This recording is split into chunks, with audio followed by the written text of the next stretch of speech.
before. Dude, that's not true because psychologically you would not have gone to the event. You would of course I'm going to accept the invitation. No, you would have called and said, any reason for me to go? And someone said, I think you should maybe be there, which got your hopes up, and you showed up, and you got stiffed. I will say this. Okay, I have a lot to break down from Friday. Okay, so I have, again, I'd never been nominated, never been there before. So I have this impression, it's this, obviously it's a big event, awesome event. You can tell who's never been there before because they bring a +1. I brought my wife with me thinking, oh, this will be fun. She gets to come down, CBC building, schmoozing with people, drinks, food, all that. No one else has a significant other there. Nobody. Everyone else is all business. They're like, what are you, okay. Because everyone's been there before, Noodles. I know, but you're in a tuxedo, yes. Your wife's in a ball gown, and Jimmy's in shorts and a T-shirt, right? That's exactly what it is. I'm in my Ace suit. My wife's dolled up. We walk in there's people in jeans, and they're like, hey, what's this idiot doing? So, I'm walking in realizing I am not in the right state of mind here. They did you dirty. Yeah, they did to an extent. So I get there, and the seating, I'm a little bit, curious, where am I going to be seated? I am basically front row center. Wow. Which would have got my attention. Because winners are up front and center. We are front row, and I sit down, and my wife goes, I don't know if they'd sit you here if you're, not going to win this thing. So anyway, I'm starting to think, maybe I got to go up. Deep. Yes, cuts deep. And then sure enough, Devo Brown was presenting our categories. Awesome guy. He's doing an unbelievable job, and he goes through the nominees, and then they call out Duffy. Now, here's where I knew I was in trouble. Prior to the new slate of categories, they play a montage of all the different nominees. And Duffy's, I'd say, was up on the screen for 3 seconds. Beautiful background. Copa, Messi's in the background. They showed a piece of your ear. They literally, you couldn't even tell they showed us. They showed the three of us in the montage, and I looked at Aaron, I go, I think that was us, but I don't know if they showed us. I was waiting for it to be a quote where you're like, they're brutal. That's what I was waiting for, too. Noodles, I'm telling you, I think Aaron might have video. I'll try to find it. Duffy looks like $1 million. Ron McClain is in studio laughing, and everyone's like, hey, there's Ron McClain. Andy doing the Olympic thing, amazing. And then, this, it's the OverDrive snippet in and out. I'm like, I'm done. There's no chance they're going to have the guy win that's barely in the montage. I bet you if you track back and look at the production of things, Duffy would have had control of how much airtime, those types of things. I think Duffy had a lot of sweat. He did you dirty, him and everybody. He might have. I don't think so. He's the best in the world. He is. He's best in class.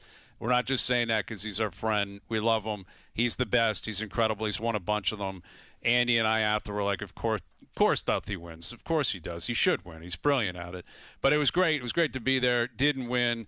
And the best part was afterwards, I'm there. Luke Wilson, Stephen Caldwell, because they were up for Best Analyst. They didn't win either. We're all just like, all right, 3 losers, free drinks. We might as well start boozing and eating and then have a good time because just losers row. The 3 of us sitting there watching everyone else at TSN win because a lot of people wanted TSN, and that was incredible. And obviously it was a great event, great day for TSN and the media business in general. But, Duffy, I think he's got a lot of sway. I think he's got a lot of pull. I'm not going to lie about that. But anyway, moving on. That's secondary because this is a true story too. Yeah. I walk in, CBC building, 10th floor event center, and I got hit with 64. 64. Did you hear about 64? 64. O-Shot 64. I'm getting peppered with questions pertaining to you shooting 64 at TPC Toronto. I was also getting some skepticism. I have to be honest with you. People saying, wait a minute, something doesn't add up here. 64 at a championship course. Well, let me ask you this know. first. This is you want to talk about doing someone dirty. You sent out a tweet that said, congrats to Duffy and congrats to O-Dog on 64 with an asterisk. Why did you put an asterisk beside 64? Hold on. Tell me. This is what I need to do. The popcorn comes up. I'll just sit here. I wasn't there. I don't know what's going on. I was told through the grapevine. I was asked to ask you about the scoring process specifically on the back nine because you and Carlo were a team, right? Yes. So what were you playing? Team low? Like what were you playing? Was it best ball? Like what was? Here's what I was playing. My ball. Do you know why? Because my little partner was living in the fescue on the left with a banana slice. Okay. I had no option. I told Coco, and Coco was a great guy, very supportive. After every birdie, all 7 or 8 of them, all I heard was, bang!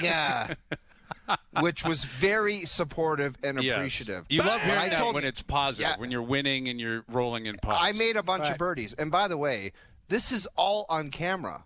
Like, this is... I've heard What that. are you hearing, Noodles? Well, I heard it was on camera. Don't get the popcorn out and leave me hanging. Okay, so this is what I heard. I was working that night, and I get eyes on the actual scorecard, and you go all the way down. I think it was the hole in question is 17, I think, is it? 16 or 7. It's late. And there's just a star or an X there. And I'm like, okay, well, where's the score on that one? It's like, okay, but it also took a birdie on it. It didn't just take par; it took a birdie. Yeah, because my 17th hole. But there's a star there. Birdie. There's no number. But why there's no number? That why would you put 3 count? there? Why would you take Carlos 5 for 4 if you birdied that hole? 5 for 4. Carlo did not make any 5s for 4. Okay, but I think I know what Noodles is asking. And why did you not put in your score for that hole? Why would you take Carlo's score for that hole if you birdied that hole? What happened there? Guys, honestly, I have no idea what you're talking about. There was never once where I was like, I'm picking up, this is Carlo's hole. So you've never played once. out every 18 holes? Exactly. And then it's all on video, Then I will apparently. go to my grave fighting for you and saying you shot Scott 64. Lawton and Stevie Lorenz are honorable men. You can ask them. Because once I know I was going low, I had a bunch of par putts. I'm like, I got to make this, and I did. But Once again, it's all on camera. I have no idea what scorecard you're talking about. Well, there is a idea. scorecard in question that we could bring up, but I guess I got it shown to me because I was just sitting there, and I was like, explain to me what I'm looking at because I didn't know. And the person who was explaining to me going, well, there should be a score there, and there's an X or a star. And I'm like, okay, well, what are the – and it goes – it's written in technically as a 3 unless he picked his ball up and just said, write me down for this. So I was like, I don't know these things. And then, I had now, generally speaking, an X out means you blew on 200 yards left and said I'm out of the hole. That did not happen all day. I never did that all day. And you got to tell me the hole that you're talking about. 14, I believe. Is it 14 or 17? I believe it was 14. Let me go back and look. And I want this to be clear. I want you to know this. I wasn't sniffing around. I wasn't asking questions. Yeah. I didn't care. I loved the fact that you shot 64. I loved it. But, okay, here it is, right here, okay? On 16, you took an X. You took an X, and on 16, Carlo went 5 for 4, which is a par 4 the 16th. Yes. On 16, that was our first hole of the day. I bogeyed that hole. I made a 5 on that hole. So, okay. Then I'm worried about the calculations. I'm concerned about the calculations. So then you let Carlo So now I take didn't his shoot 64. Socks off and shoes. Let me just count quickly. 5, 10, 14, 16, 18, 22, 25, 28, 32. I got you shooting a 66. With a bogey on that hole. With a bogey on that hole. So I never even shot 64. Well, we don't know. We don't. Again, I hate starting my week this way because I do too, love hearing because about you shooting 64. I'm concerned you. Well, now 66. it's not 64; it's 66, which is it's just pathetic. Well, the scorecard That's is 2 actually, losses and there's for video us in one day. You lost, and there's video. Okay. Like anyway, I think I got this guy's back. That's the thing. I'm saying you shot 64. I'm saying not now, and I support it, and I love it, and I want to believe it. I'm just concerned about, about some of what other people are questioning, and I'm trying to clarify that, and I promised that I would clarify that. No, it's not 60. By the way, when I was informed I shot 64, It was from Scott Lawton, who he kept our card and we kept theirs, and we also had an official scorekeeper. Oh, well, then it's 64. Then it's 60. And he came up to me after and he goes, "You just shot 64." I'm like, "I don't know about that." He goes, I counted every one of your holes. You shot 64. So blame that guy. All right, I don't even care. You're 64. You shot a 64. Yeah. Scott Lawton. Get Carlo on. He'll have more. He's coming up at 6:05. He's coming up at 6:05. He will notify. I don't want to start our week this way. I lost on Friday. You shot 64 on Thursday. That's how we're going forward here.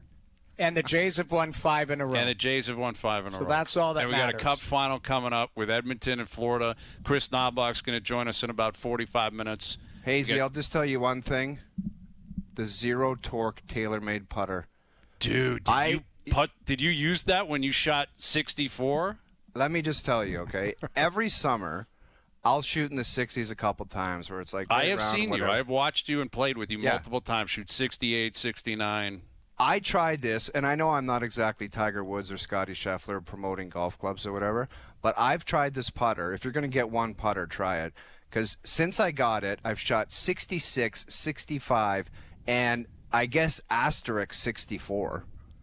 No, not asterisk. Those are 3 and 10 days. Here we go. Get that scorecard off. Card? I don't want to see that anymore. Get that off. That X is a 3.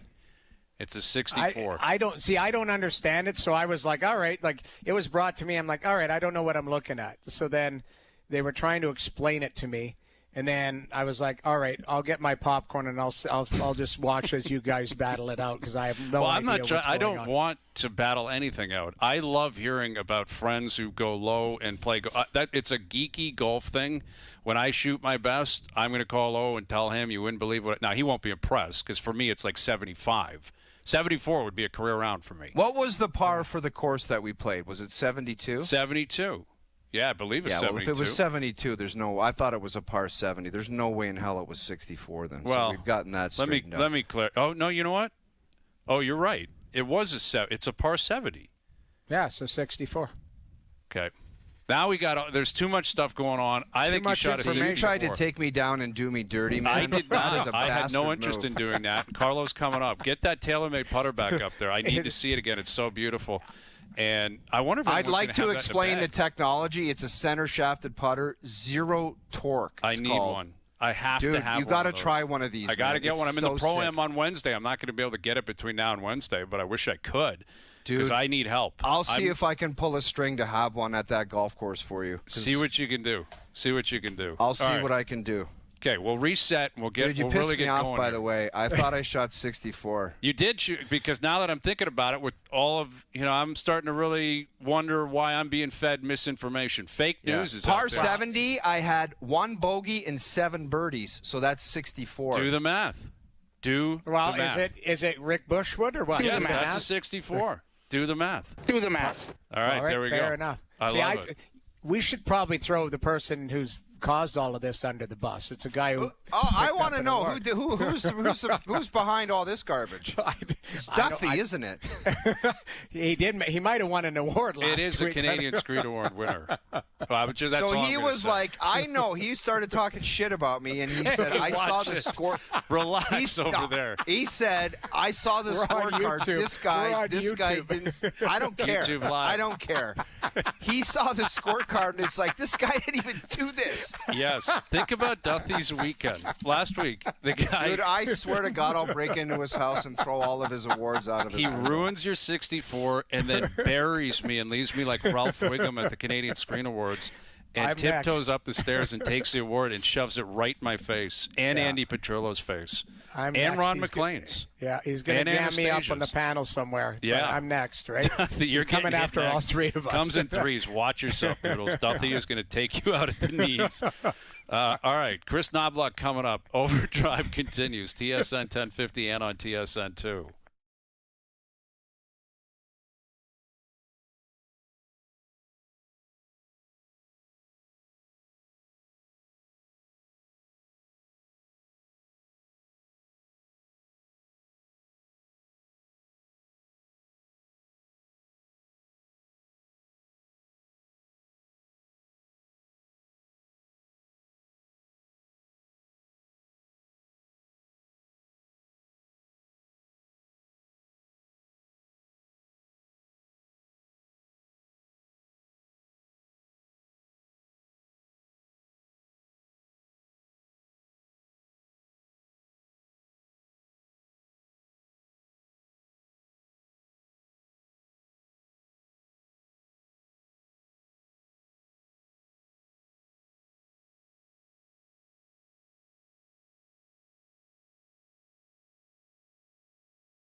Back to Overdrive with Hayes, Noodles, and the O-Dog.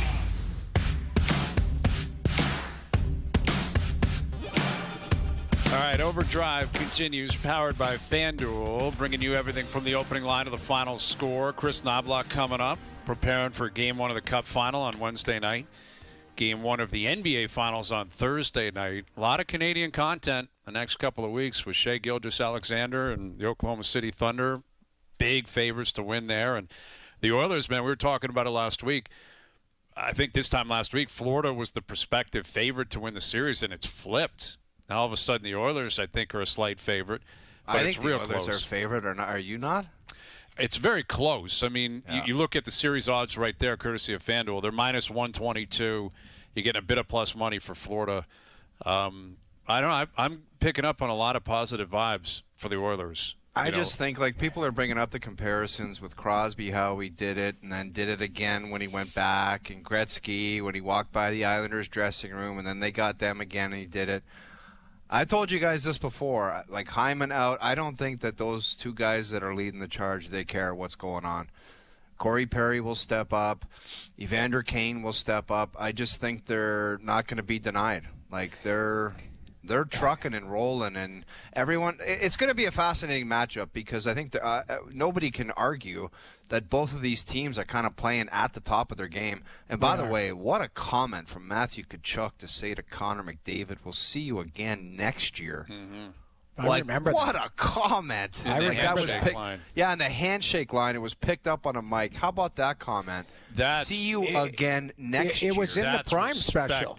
In the handshake line. Yeah, that is the only time that there's such thing as respect in the handshake line. Not when you get dummied in the first round. Right. Yeah. We'll see you again in this, like, that is awesome. It was awesome. That was in that Prime special. He said that, and then also the Zach Hyman speech was like, guys, I know we'll be back here next year. I feel it. I promise you, we'll be back here. That was when McDavid was crying and they were all sitting in the room. Hyman went into the middle of the room and made a little speech. We played it on the panel the other night, and those were from that Prime special. Those were some of the sound bites he got.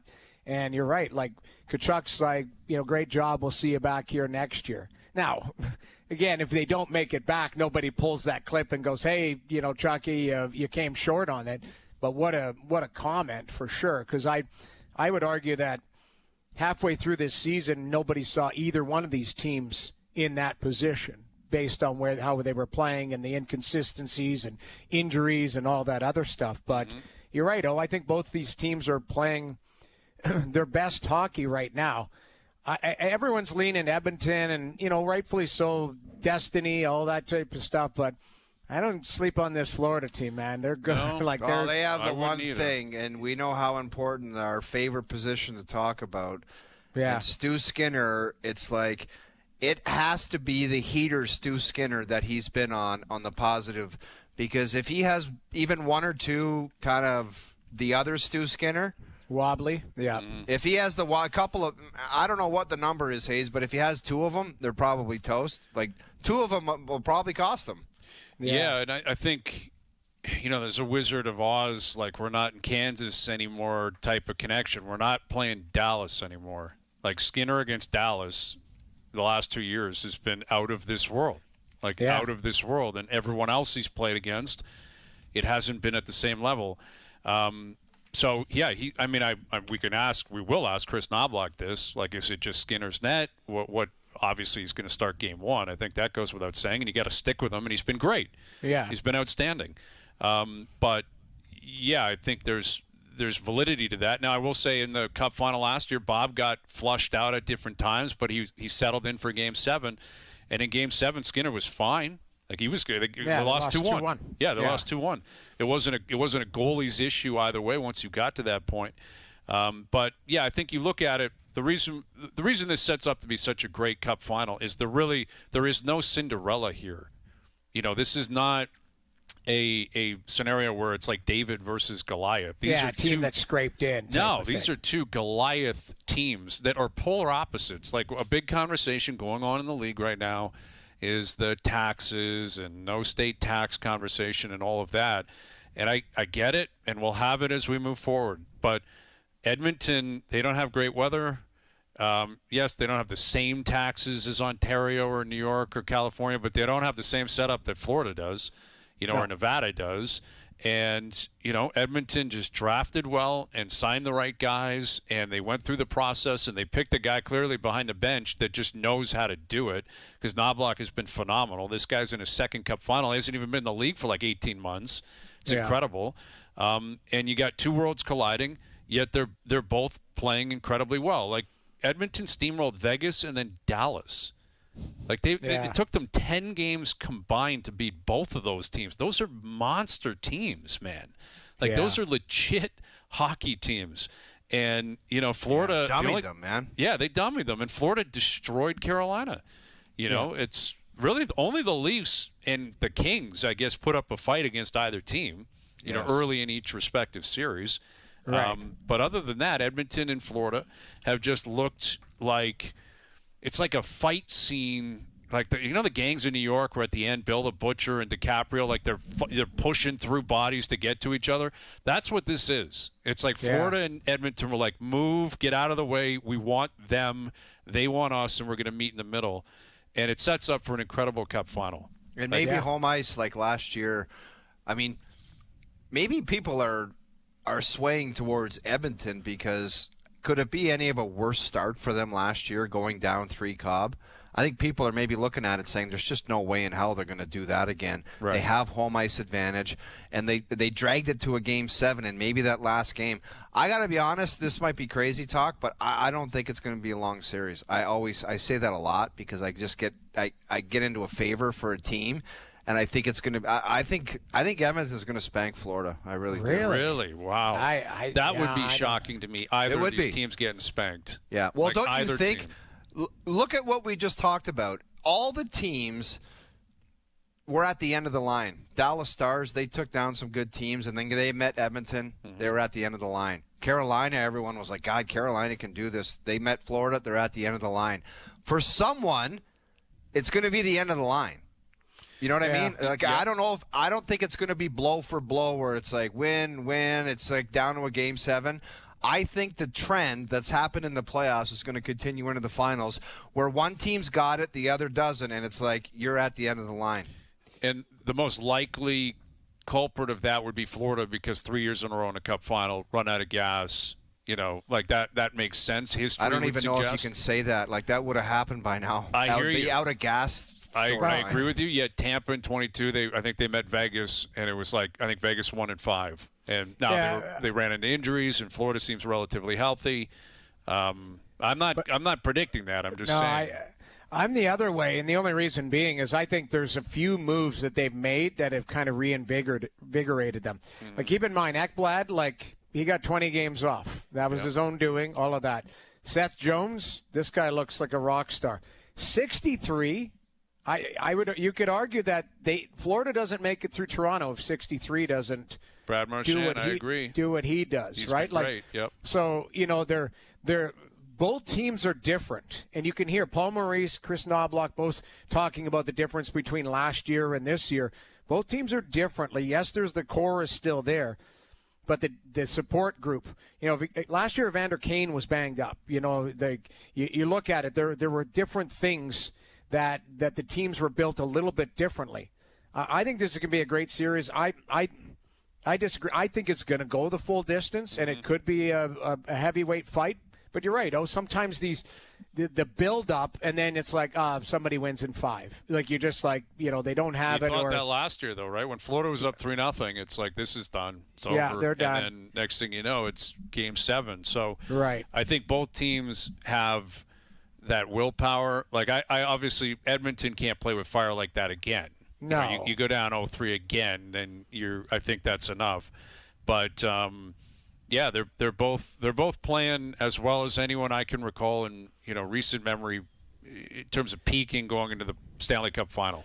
Now, like they both look great. I saw Rashog say that McDavid left practice there early a little yesterday. I didn't see an update if they skated today or not. Well, Knoblauch said afterwards, nothing to worry about. He'll be fine for Game 1. So but that's... I know, exactly. But you're getting up. I don't even know if you're getting anything at this time of year anyway. No. But it is strange that the rest of the team skated. He went out for a twirl, I guess, spoke with the training staff and left. Yeah. And, that would suggest something's going on, but he's going to play. He's going to play. I would guess just precaution. Like I don't know. There would be little tidbits out there that something was up if that was a bigger story. Right. I would say that would just be precaution. And why wouldn't you? You guys say it all the time. Like, who cares if he doesn't put his skates on between now and the beginning of game one? It doesn't matter. He's ready to play. They're prepared for each other. So Knobloch in about a half an hour. I have a couple of legacy lists I want to get to today. You guys tell me if you're in the mood for this now. We can do it in about an hour. Now. Because, I got a couple of legacy bangers here, on both sides. And a lot of the names I think you guys would naturally predict. You might find the order a little bit off beat here. Do you want me to start with Edmonton or Florida? You guys make the call. Go with Edmonton. Go with Edmonton. All right. So this is what I believe the rankings for the Edmonton legacy building if they win a cup. All right. So if let's presume the Oilers win a cup, these are my 5 people within the organization that would boost their legacies the most. All right, with Edmonton, number 5, this might surprise you guys a little bit. I have Corey Perry at 5. Interesting. I have Perry at 5. He has been in 5 of the last 6 Cup finals. He has not won any of them. He's lost every single one. Dallas, Montreal, Tampa, Edmonton last year, and now this is his 5th. He won in 2007 with Anaheim. He was very young, him and Getzlaf. That was still Solani and Prongs and Niedermeyer and Jaguar, I believe, was in net. And, that was about the elder statesmen of the game, and they were the younger guys on their way up. This is at the end of his career. He's won a Memorial Cup. Shout out to the London Knights. They just did it again. He was a great, great junior player, world junior winner, all that kind of stuff. If Perry is a part of this, and he's going to be now, I believe, because Hyman's, even if Hyman was healthy, he'd still be playing. But the idea that he's 40 – in his 5th Cup final in 6 years, and he gets the one, that makes that stat pop that much more. I have Corey Perry at 5. Evan Bouchard at 4. So this is one where I'm going to have to own this because I made a comment, I would say, about a month and a half ago where when he was swimming against LA, I said emphatically he'll never play for Canada because of the way he plays in these games. Dude, he might be running their power play. The way he keeps he was so good last year. Yeah, Makar. That's the issue. Is Makar is always going to be Makar, and he's not surpassing Makar. But as a number 1 defenseman, to play the amount of minutes to get back to a Cup final and win it, it would continue with the theme that you have to have one, right? You basically have to have a number 1 defenseman. He is that guy. Ekholm back is significant. That helps him that much more. But he's a young guy. They're going to pay him a fortune. And all of a sudden you're a number 1 defenseman on a Cup team, and you're, 22 years old, 23 years old? I got Bouchard at 4. Well, think about the importance of that guy. Like, if they want to start screwing around on, he would just be like, good luck. I'll be sitting at home when you want to pay me with the minutes I play, the production. I'm basically the 3rd head of this monster. So what do you want to do about it? That's, I think, kind of what I'm getting at is that's what would be determined. It's McDavid and Draisaitl clearly. And then for a while now, it's been, okay, is Ekholm better? Is it Hyman that's the 3rd guy? Is it Nugent Hopkins? What about the goalie? If Bouchard keeps doing what he's been doing, and he's been brilliant, and continues it on the biggest stage, I think that's what he would establish. It's fair, yeah. Okay, this is where the order may surprise you a little bit. At 3, I have Leon Draisaitl at 3. I got Draisaitl at 3. I know who's at 2. Can I say who's at 2 right now before we get to Stuart Skinner? No, it's not. It's not. Okay, go ahead with 3. Number 3 is Leon Draisaitl. Now, we all know who number 1 is going to be. Yeah. I can let that secret out of the bag. Draisaitl as a number 2 guy, it's interesting, these debates that we've had forever. Is it Malkin? Is it Messier? Is it Yager or Francis back in the early 90s. You can look at all these great teams where there was that superstar guy at the top. Every league's got it. Scottie Pippen. You can go down the list.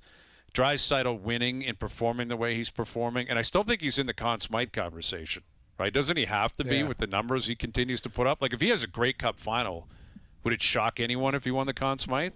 No, not at all. I don't think it should. I mean, it feels like McDavid's in the driver's seat right now, but I think Draisaitl's riding shotgun with him. But I have Draisaitl at 3, and the reason I have that is because At 2, I actually have Chris Knobloch at 2. Interesting. And the reason I say that is because this is a guy, when he was hired, it was, all right, that's McDavid's junior coach. What's Jeff Jackson doing here? This guy has been in the league, like I said earlier, for 18 months. Yeah. And he's in his second Cup final, and he could win it and beat Paul Maurice and that team over there, which is the Florida Panthers. That immediately makes you an NHL coach for the next, 25 years? Dude, It doesn't mean think of you're the in great Edmonton, coaches. Think of the great coaches that haven't been to a final. Guys that Exactly. coach for a long Yeah. time, and this guy's doing it in back-to-back years. back-to-back years. Well, and he's a bit of a savant. Like, my understanding is that, you look at it like he tweaks. Like, he's got his lines, and then the game starts, and it's like blender time. Like, hey, I'm gonna find a shift here. He coaches. Like, he's back there coaching, and I love his demeanor. I don't think we've seen in the 18 months him lose his what. No. Like, I think he's been animated a few times, but he's incredibly poised, incredibly. And, I think that mixes for that team. They're a veteran team. They don't need a guy back there screaming and yelling and, But I love swearing and what he stuff. does though, Jamie. Like it's almost like he watches the first 10 to 15 minutes. He gets a read on who's going and what different combinations might work if he needs something from somebody else. And I like it because there's basically, after the first 10 or 15, there's no lines. Like, he'll just throw out combinations, and it's got to work. You're in the league. You should be smart enough to realize where people are going to be, read off each other, and he trusts his players to go out there and make it work. It doesn't matter the combination. It's a fascinating way to coach. Yeah, he's got the luxury of McDavid and Draisaitl, but he finds them shifts. He finds them together a lot, like in different areas of the game. Even with leads, we saw that a lot in the last series. And what he does is, his attitude is, go close it. We're up 2-1 in this game, or 3-1. Put them together and go end it. Make it 4-1. And I like that attitude and his approach. And then I have Connor McDavid clearly at number 1. What else can you say about what this guy has done throughout his career? He's into his 10th season. I think it was Ray Ferraro said last week, if he gets a cup, wins a Conn Smythe, then he's just that much closer to being known as the greatest player of all time. Yeah. And I do appreciate the comment, but I don't know. It's like whenever you get to the comment of the greatest player of all time, like, man, are we just discarding what Gretzky did as far as the amount of points and like I don't know. Is it Connor because he's so much faster? Like, I don't know. To say he's the greatest of all time with what Gretzky did, like points-wise and championships-wise, that's a tough one. I think it's very difficult to do. It's like, okay, because he has one cup now, he's the greatest player of all time. I think it's a big one. It's a big slight on the greatest player to ever play, man. Like, I don't know. Agreed. And I think what he is still, he's got another 10 years to continue to build out the word legacy, like you said, Hayes. But if he gets one and keep in mind, it's 50%. I think this is a 50-50 coin toss for this series. If he gets one, he's got an opportunity for gold within, eight months, right? Yeah, exactly. So now you start looking, that's the type of stuff where, continues, and he's got all the hardware. The hardware is the hardware, but in the end, it is, I look at it, wins help, but, legacy, it's hard for me, era adjusted, because, Dominic Hasek is, could play in today's game. I look at it, and back then he would have got a shutout every night where goalies weren't wearing masks and they didn't butterfly back then. Like, it's just different. But you're right, I think it's tough to just look past Gretzky and go, all right, like McDavid, he's certainly the most evolved, and he's on the pathway to being the greatest player of all time, but he's got work to do, like a lot of work to do. Exactly. But you got to win. You have to, to even open the conversation. And I think it would be great for the sport, the idea that he could be pursuing it. Now, it's always subjective, clearly. I mean, there's a lot of people that, I'm not convinced. In fact, I would say emphatically right now, he's not better than Mario Lemieux. Lemieux was, I think I don't know if people lose sight. Like, that guy was insane what he was doing. He was insane. Insane how he would play the game, and his size, and he won 2 cups, and he won golds and all that. But that's what you're chasing. But I think it's good for your sport if it becomes available, right? I don't think it's ever Yeah. good if it's just, nope, Babe Ruth is the greatest ever. No one else can touch it. Nope, Wayne Gretzky. No, like you want to have the opportunity to discuss other players in every era, playing at that level. And I think if McDavid can win a Conn Smythe, maybe win a gold next year, then certainly the conversation is open. It's on. You can have it. I would still stick with Gretzky at this point. I think I would stick with Lemieux at this point. But he's in that conversation for sure. So there you go. To recap, legacy building cup winners in Edmonton. McDavid 1, Knobloch 2, Draisaitl 3, Bouchard 4, Perry 5. We'll come back. I got a 5-pack in Florida that you guys can throw around, and I'm sure agree with some of it, disagree with it. We have Chris Knobloch coming up in about 20 minutes. Jays are off today. They're back in action tomorrow against Philly. They've won 5 in a row. We'll get into that. The RBC Canadian Open this week. I was listening to First Up this morning. They sounded great up there at the course. Golf Talk Canada is there all week. We're going to be there Wednesday, Thursday, Friday. And Scotty Scheffler does it again yesterday at the Memorial. We'll get into Scotty and how well he's playing and how you talk about a coin flip. It's basically a coin flip if he's going to win any tournament the guy plays it. It's incredible the way this guy plays golf. You think CBS might want to put Jack in the booth permanently? Man, he was sharp this weekend. Man, he had some comments. Like Dude, he's he had given some you know comments what meter. on Thursday. They were doing a walk and talk. And Jack was in the background. He goes, I can't stand when you guys do this. And everyone was like, what the hell are you talking about? He goes, why you talk? I hate when you guys do this. Yeah. And I don't know what the guy's name was, but he was like, oh, okay, well, thanks, Jack. And it was so awkward. It was. My read on that is he thinks that shouldn't happen at big tournaments. And No, I don't think he should.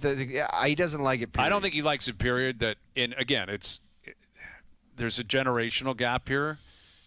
Golf is trying to get into the modern times. I know, but and dude, era. it's just like the player interviews after periods. You're not going to get anything, but it's like I got to hit a bunch of greens and try to roll the rock. Yeah. It's like, thanks a lot. Generally speaking, there's not much to it. I get it. But I also think at his tournament, he's like, leave him alone. I think it looks hacky or something like that. Oh, there won't be one next year, I'll guarantee you. If old Jack's still around, there is not a walk and talk at the Memorial. That message, I think, might have been sent, right? Yeah. Passive-aggressively. All right, Chris Knobloch in 20. OverDrive continues. TSN 1050 and on YouTube Live.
Now, back to Overdrive with Hayes, Noodles, and the O-Dog.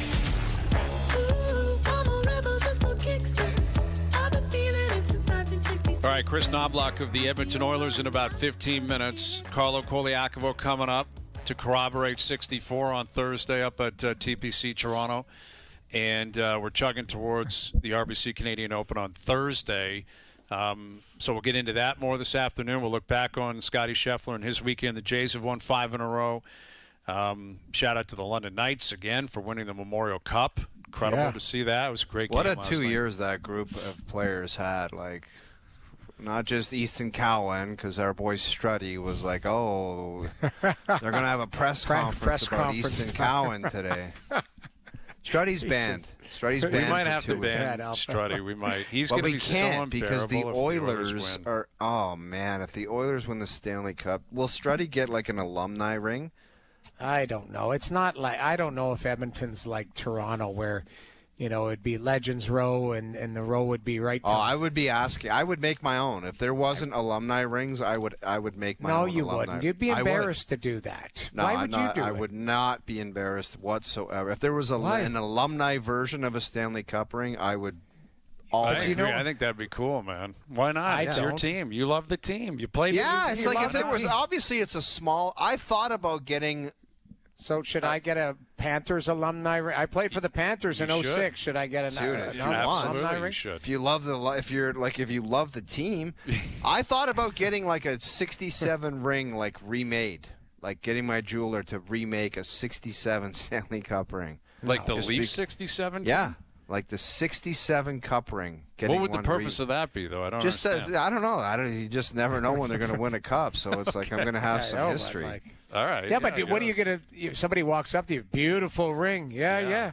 Yeah, I there's made David it. Keon. Had it made for 67. I do my own thing. I don't deal with those questions. Yeah, I'd be curious what a cup ring back in '67 even looks like. Did they have Yeah, it's them great. back It's then? obvious. cigar yeah. ring. Yeah, Okay. it's very like it's not like these rings today. It's not these monsters. It's like pull a pickup, Doogie, get one to Joe from the bridge, and we'll show it later. Okay. I think I've seen they're gold, right? And they're like, Yeah. I There's think like I've a seen blue diamond on top. classy. Yeah, they're Yeah. classy. Let's get the O-Dog a 67 Leaf cup ring replica. You just stop it. Like the abuse today is it's just over the top. We need Well, one. you know what? It started – I have no idea, but it started with the guy that you were talking about, the guy that you swore at in the 4 o'clock Who's that? early. The Canadian yeah. Screen Award winner? Yes, because I believe he was the guy that, No, I just can't Got the believe guys would be information. digging around saying there's just no way he did that. I want to see a scorecard. I want to see if there's video. It's just like, come on. It is greasy behavior, I'll admit. And I feel I want to bask in the glory of 64. I want to because, like, when you hit your hole-in-one, you called me, and I loved hearing the whole story. What hole was it on? What club did you hit? How did it go in? Did it one bounce? Did it two? Did it roll? Same thing with 64. I would love all the details because I love that course. I love the course. I'd love to hear it. Now, I will say, I don't think you would care to hear my story. My career round would be a 74. If I shot a 74 at Osprey, I don't think you would care. I think you'd probably just say, oh, yeah, that's kind of cool. And secretly, you'd be like, this guy sucks and thinks 74 is a good No, score. if You you probably shot would. 74, I would be all in on it. It's just there's more of a spotlight on 64 than 74. yes, I obviously. understand that. People don't shoot 64 64 every day at all. is a class. Do you think, you know what we should do on Thursday? 64 is the tracker. Do you think anyone will beat your 64 on Thursday at the Canadian Open? I do, and I also think that the rink hole is going to be a lot of fun. I think you're going to see 4 or 5 holes in one. Really? Really? Yeah, I hope so. I hope In a years couple past, anyway. I think the rink hole has been like 178 yards, playing almost up to 200 if they move a tee back or a flag. I think this thing is going to be playing 140 yards downhill with funneling and sloping towards pins. My number is 4 or 5. Really? Because, you put a wedge in these guys' hands with those pin positions and the way they can move it off of mounds and stuff.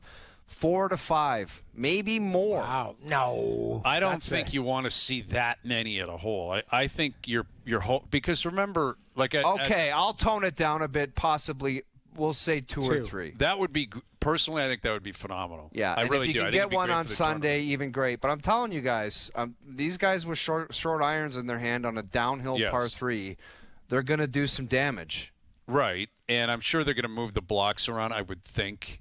I'll bet you a couple of days it'll play 170, and then they might move because that's what they do. I don't even think it can go to 170. There's no room for 170. I don't even think 170 is an option. We're talking 9-iron, 8-iron max distance. Well, then for me, that's an action hole. I think that's cool. That's what it's going to be. There's going to be a ton of action, man. I like that. Wow. I like that because you know what?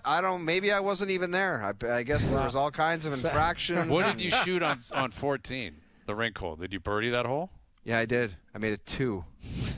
And then the next hole, I made a 3 birdie. And the hole before that, I made a 4 birdie. Okay. All right. I love it. I finished my day 3 in a row. I support it greatly. 64. Carlo Koliakovo coming up at 6 o'clock. He was there. He witnessed it. We're tracking down Stephen Lorenz, Scott Lawton.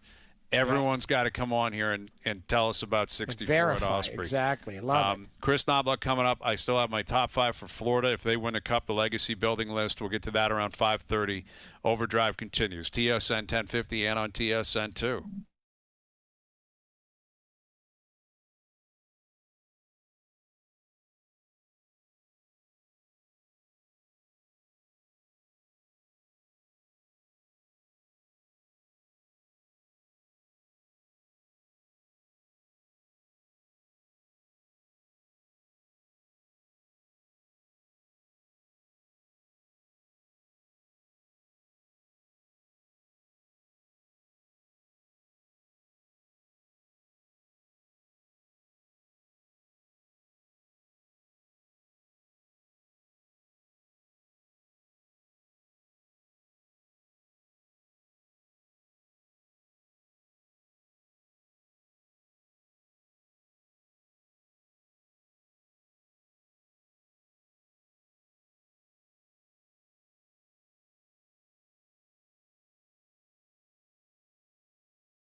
This is OverDrive with Hayes, Noodles, and the O-Dog on TSN 1050.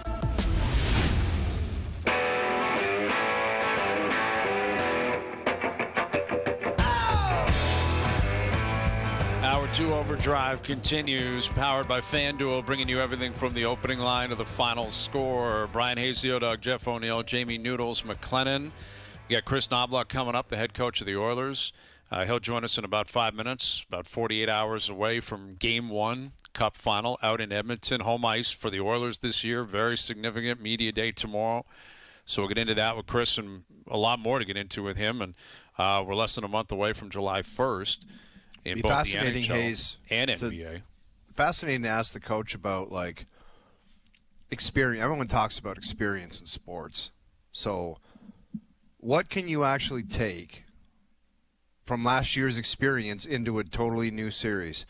Like, the same team but different characters, different spotlight players. Like, I don't know.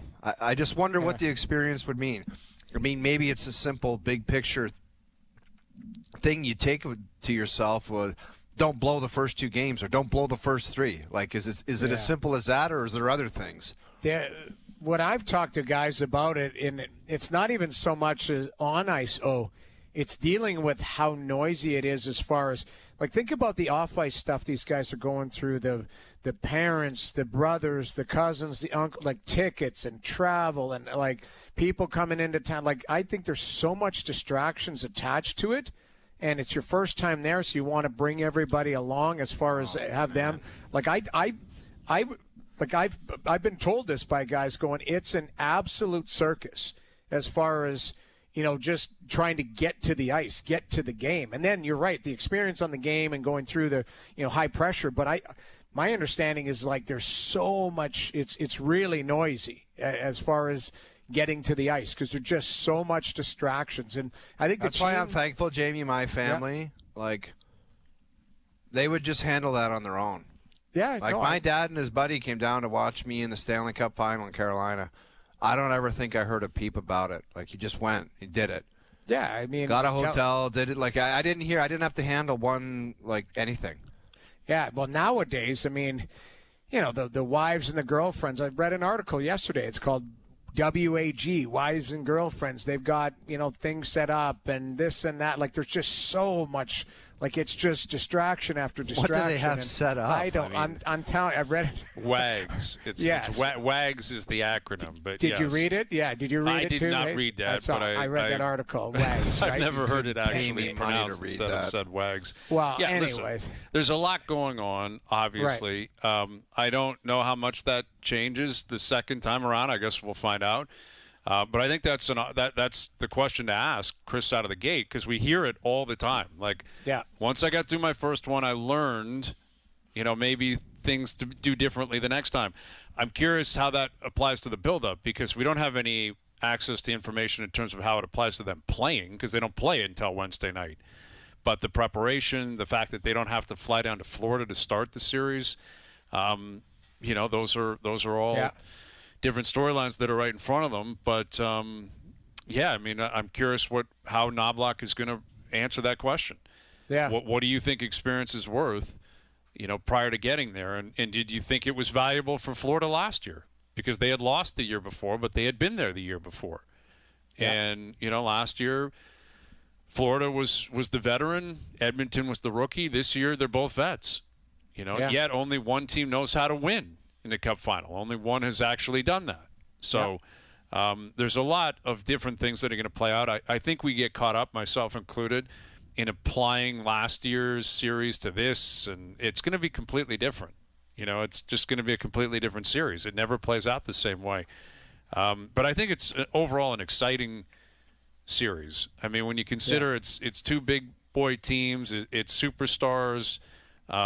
Yes, it's a replicate of what we saw a year ago, but I don't think that's a bad thing. That means you can just jump right in and all the players. There's no wading into this. Like, as a viewer, even you're not trying to figure out what's going on with this team. How does that team apply to you just know what they're all about. You know what both teams are all about: drop the puck and go out there and fight. Go out there and play. And keep in mind, like, both teams are dinged up, but Zach Hyman's a big blow for them. Like, I know you're right. Like, Evander Kane is a unicorn. I don't know if there's an Evander Kane in that series. Man, that guy's good, man. Well, he's a great player. But, like, he can do it all. He can hit, fight, skate, score, do, all that type of stuff. And he chirps and gets underneath your skin. Like, Tkachuk does that. And, Tkachuk gets more points, all that type of stuff. But, Evander Kane is a feared opponent. Like, he can fight. Like, he's a, he's like a serious fighter, right? Will fight. Like, he does fight, clearly. But I don't think he scares people. Yeah. Like, Kane is a guy who will fight like heavyweights. Fighting is not an intimidation factor in the Stanley Cup Finals. No, of course not. Like, Evander Kane's intimidation is absolutely steamrolling a defenseman and getting the puck in the corner. Yeah. Like, he's just so good. He's a big power forward who competes, and he brings it, man. There's one thing you can say a lot about him, but the one thing he does do, he brings it every damn night he plays. Yeah. Well, it'll be interesting to see. Like, I wonder if Chris Knobloch in a truth serum moment felt like it would all come together. Because keep in mind, like 2 weeks before the end of the season, it was McDavid banged up, Draisaitl, Klingberg wasn't there, Kane wasn't available to him, Frederick was limping around. Ekholm didn't play the first 2 rounds. Like, this was just a walking wounded. Like, when on paper they looked good, but it never looked like it could get it together, all of them playing together, and it all fell together at one point.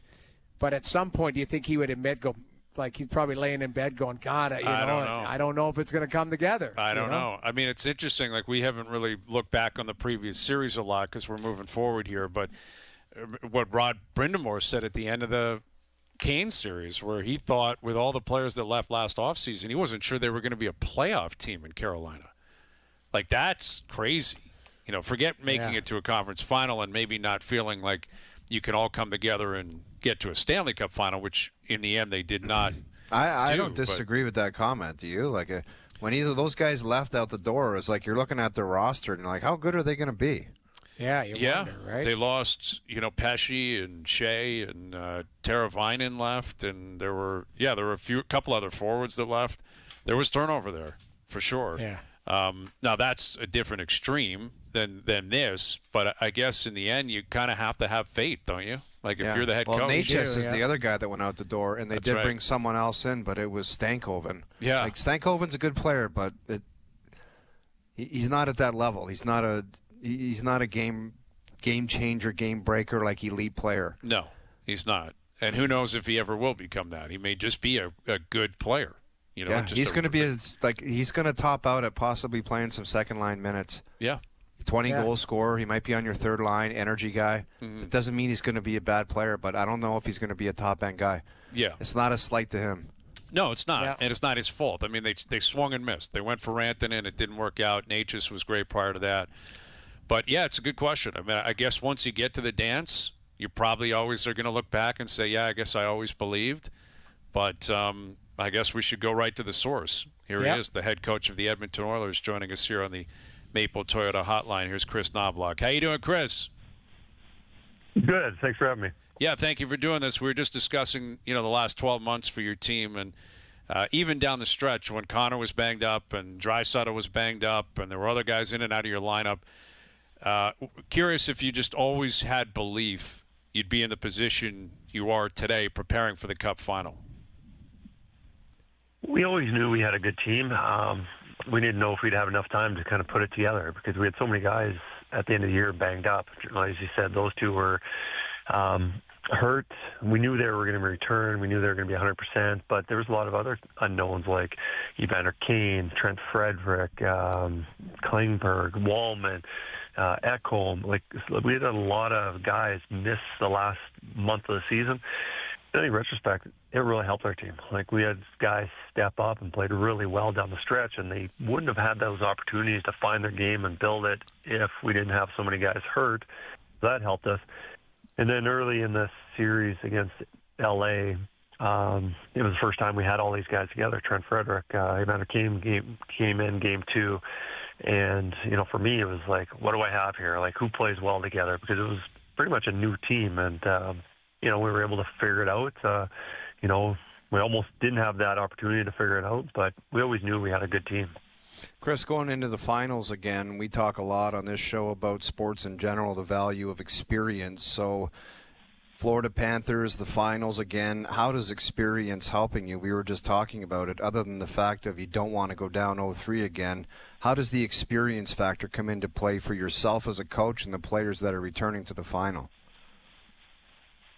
Well, I think first and foremost, the most important thing that you can have is talent on your team. You want good players, and then experience. Experience is helpful, and I think that experience just allows your players to handle adversity, handle stress, because there's always stressful moments, whether it's game one of the playoffs in the first round or the Stanley Cup Finals, whatever it is. There's always ups and downs, and I think the guys that have been around and have played a lot of hockey games, especially high-intensity, high-pressure games, they can handle those ups and downs a lot better. So, I think we've got the oldest team in the league.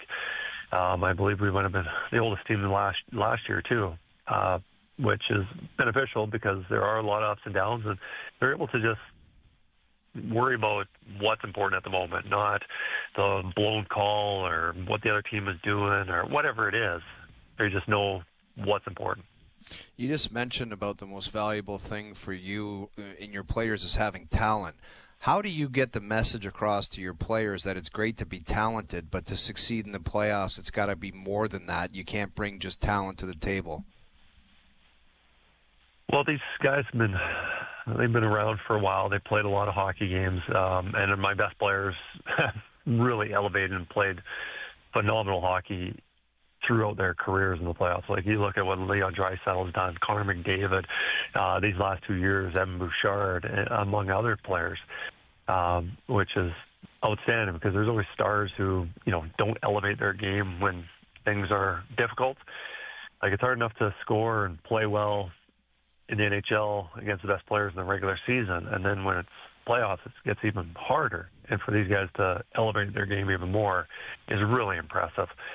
But, I think there's not, for me, at coaching, like, the guys want to win. They want to do well, and it's not about, and they will sacrifice anything. They will do whatever it takes to win a hockey game. If it's a checking roll or whatever it is, that's their biggest goal. So, Chris, how you adapt to your in-game adjustments is very unique, and a lot of people talk about it where, you have lines to start the game, but then the adjustments start. Do you have a formula where it's like you lay eyes on a guy maybe one or two shifts in and somebody's going a little extra, so you want to find them some ice time, or, maybe a guy is struggling a little bit and you hide him a little bit more? Is that the thought process throughout the game? I think I have a few plans going into the game. Obviously, you hope you never deviate from your plan because you go through, and if you don't deviate from your plan, things have been going well, and you just continue doing that. But I think I have an idea of, all right, who's been playing well together, and what are we going to do if we're up a few goals, if we're not, if we're chasing, and then kind of make those changes as we go. And, obviously, throughout the season, and we had a lot of line combinations. You look at some teams, and they pretty much have the same guys playing the same or with the same line mates almost throughout the whole season.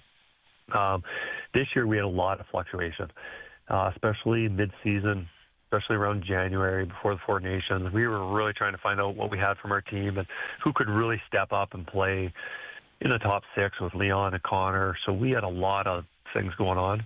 In that time, I don't think it was helpful for our team at the moment because I don't think it's beneficial. They're moving guys up and down, line up a lot.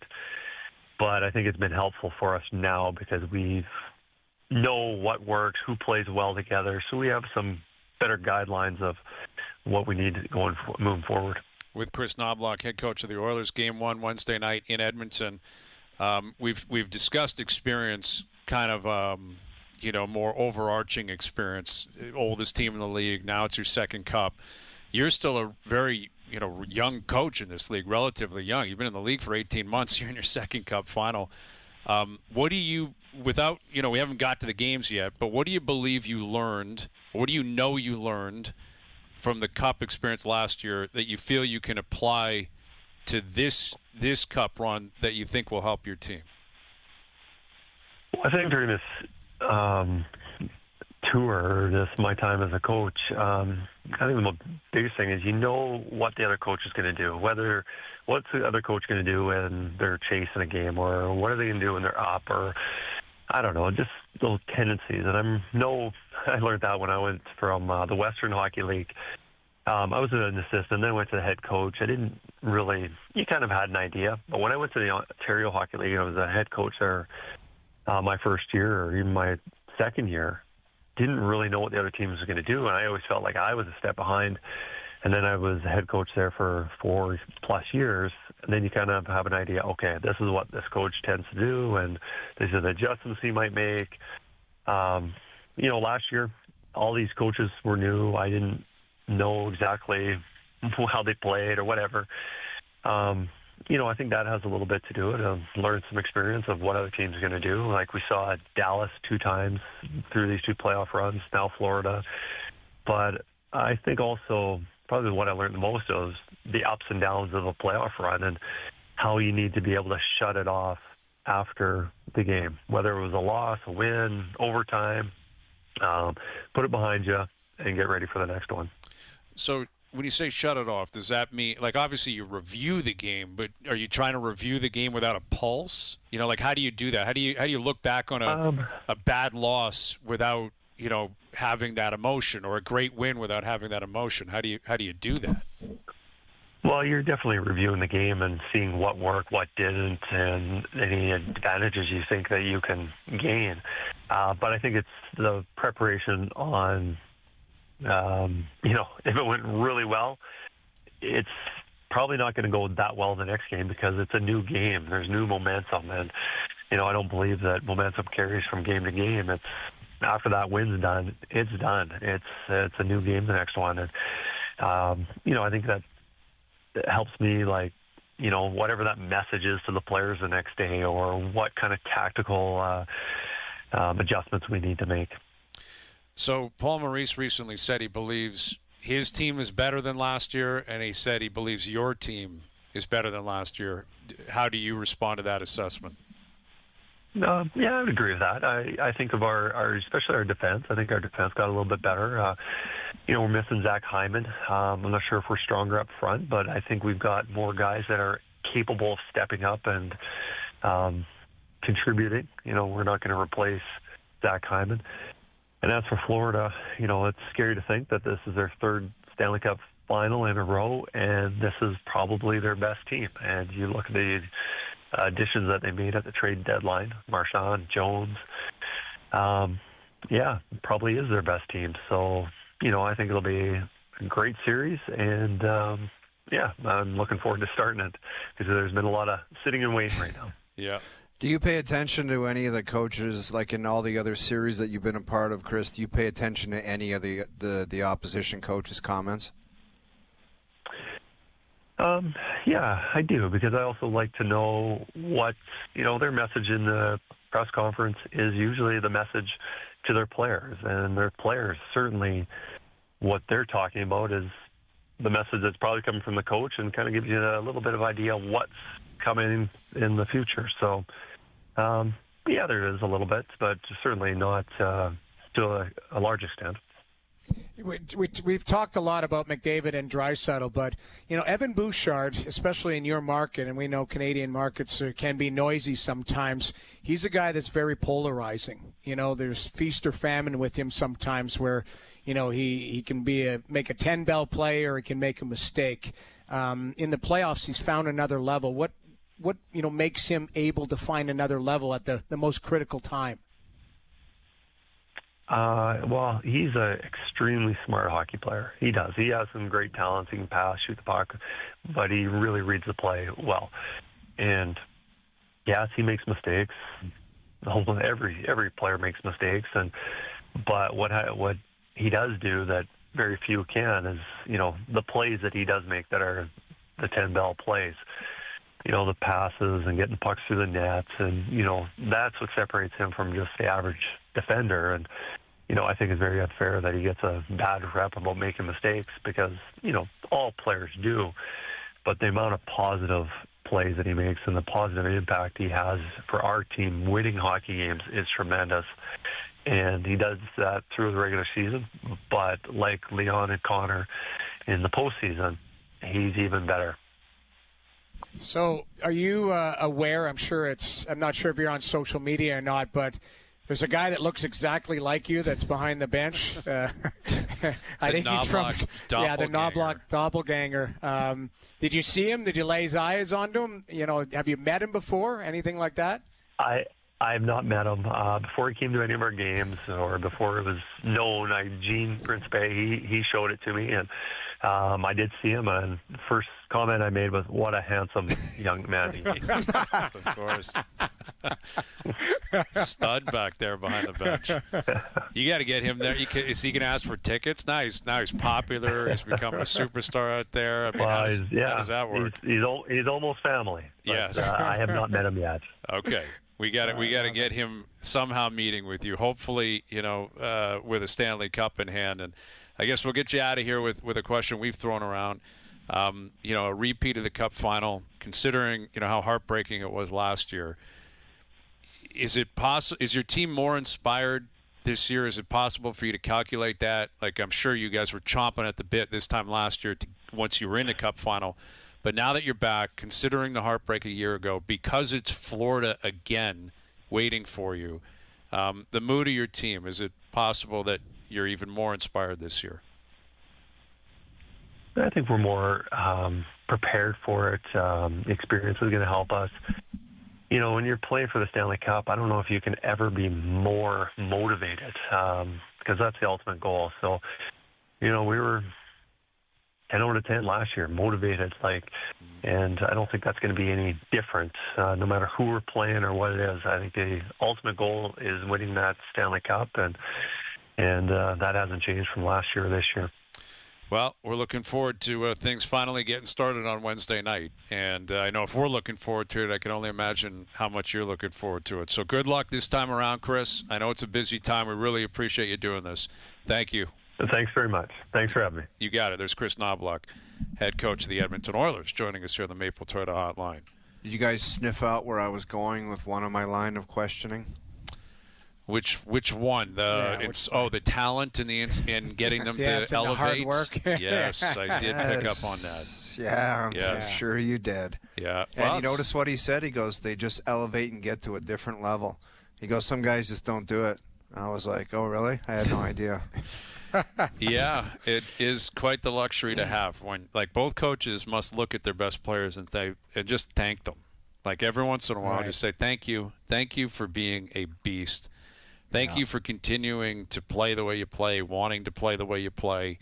Yeah. You just never have to worry about Barkov or McDavid. That's it. Well, Ken Hitchcock, he's told us, and Ken's a smart guy. He's been a great coach for a long time. You're messaging through your best players, so you don't have to yell constantly at players. It has to filter through your best players. So message from coach to the best players, and then it gets to everybody else. And when you got guys that they'll do anything to win that cup and to win series, and it just you don't have to say a word to them. It makes your job as a coach that much easier. Mm-hmm. Yeah, it's true. Big time. And I found his question or his answer about basically saying he's, in not so many words, competing against Paul Maurice. We don't really look at it that way necessarily. You think McDavid versus Barkov. He basically was saying, when I'm behind the bench, I'm thinking about what this guy's doing all the time. What's he going to do next? All right, they have a lead. This is what how he's going to play it. They're chasing the game. Here's how he's going to play it. And he's studying that all the time. And, smart. That's Instead very of just saying, first line, second line. Exactly. Because a lot of coaches, it's don't worry about them, boys. Keep playing our game. And I didn't get the impression he was suggesting the players should worry about Paul Maurice or anything like that.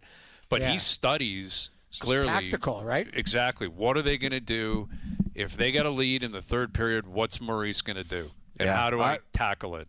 Yeah, there's all different. I remember having a conversation with Craig Button about a playoff series. It was just about matchups with Nieuwendyk and Modano, and just against Sakic and Forsberg, and how the coach had success one time and then he switched the matchup to totally give it a different look. Like, it's fascinating stuff, all the things you can do and explore and look into.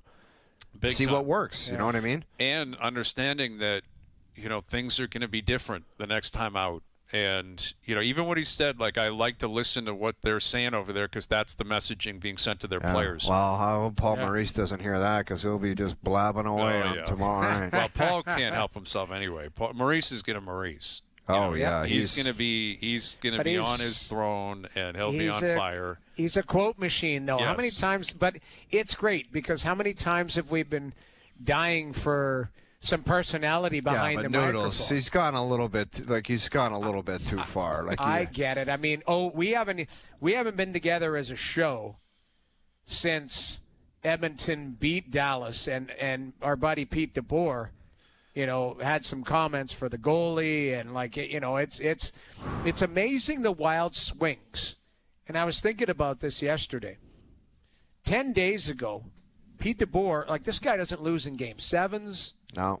Jamie, I got to be honest with you. I'm glad he made the comments because it's like he could have kind of weaseled his way around it and was like, our best guys didn't have. He thought the goals I found were weird. Although there were 2 shots and one was a breakaway, the goalie just didn't look competitive to me.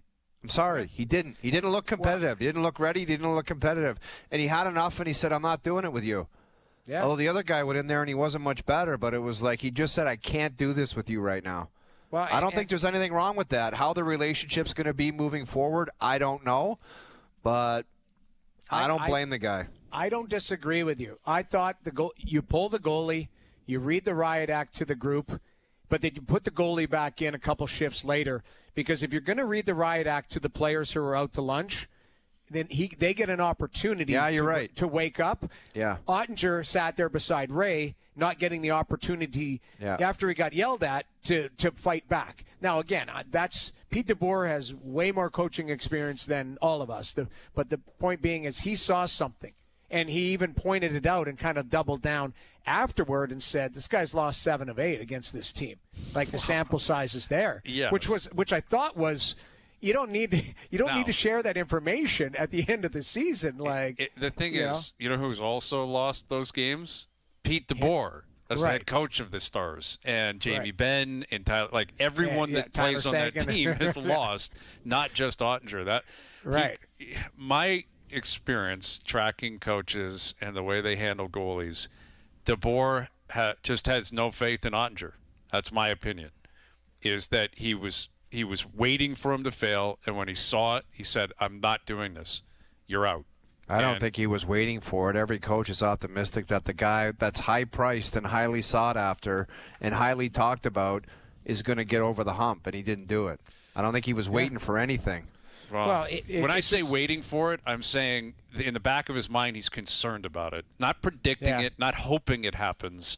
He's just seen something. He's seen something, and he looks at him, and he doesn't like it. And he let into – and then he called a timeout and pulled him. Right. Andre started skating back in. He called the timeout and was yelling at the group, so that's why I was saying pull him, yell at the group, then put him back in and say – I need to see a response from you. It's like a challenge, and he didn't get that opportunity. Now he might have come in and still allowed, they given up 4 or whatever it ended Edmonton up in this game. Edmonton was going to win that game anyway. But the point being is, okay, fine. He made a point after the game to talk about it and kind of double down on it. Where the series is over, he could just go, listen, our best players, I didn't feel like they had it, but we're going to be ready for next year. And it was like, no, I'll just make this point like. You're seeing what I see, 7 of 8 and all of that. So at the end, it's funny how when you look at it, 10 days before that, Dallas was a rock star team. And all of a sudden now people are like, wow, Dallas is like San Jose. They can't get past that, the second or third round or whatever. Mm-hmm. They're still a really good team. Really, really good. They just got to get over the hump. Carolina's a really good team. The Leafs are a really good team. There's a lot of really good teams. They just they can't. It's tough to get over that hump, to your point. It's tough. All right, we'll come back and catch up with Carlo Koliakovo. We've got something on the Jays as well a little bit later this afternoon in terms of what they're up to recently. They've won 5 games in a row. And also there's a scoop coming out of Doug Smith of the Star about Giannis, Toronto, the Raptors. We'll throw that out there, and it's a possibility. It could be a big month in the city, man. Well, your boy Tommy Fingers Windhorst. He was talking about it too. He's sniffing around that the Raptors are kicking tires on things. So we'll tell you about that. We'll get into it. Overdrive continues. TSN 1050 and on TSN 2.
Now, back to Overdrive with Hayes, Noodles, and the O-Dog.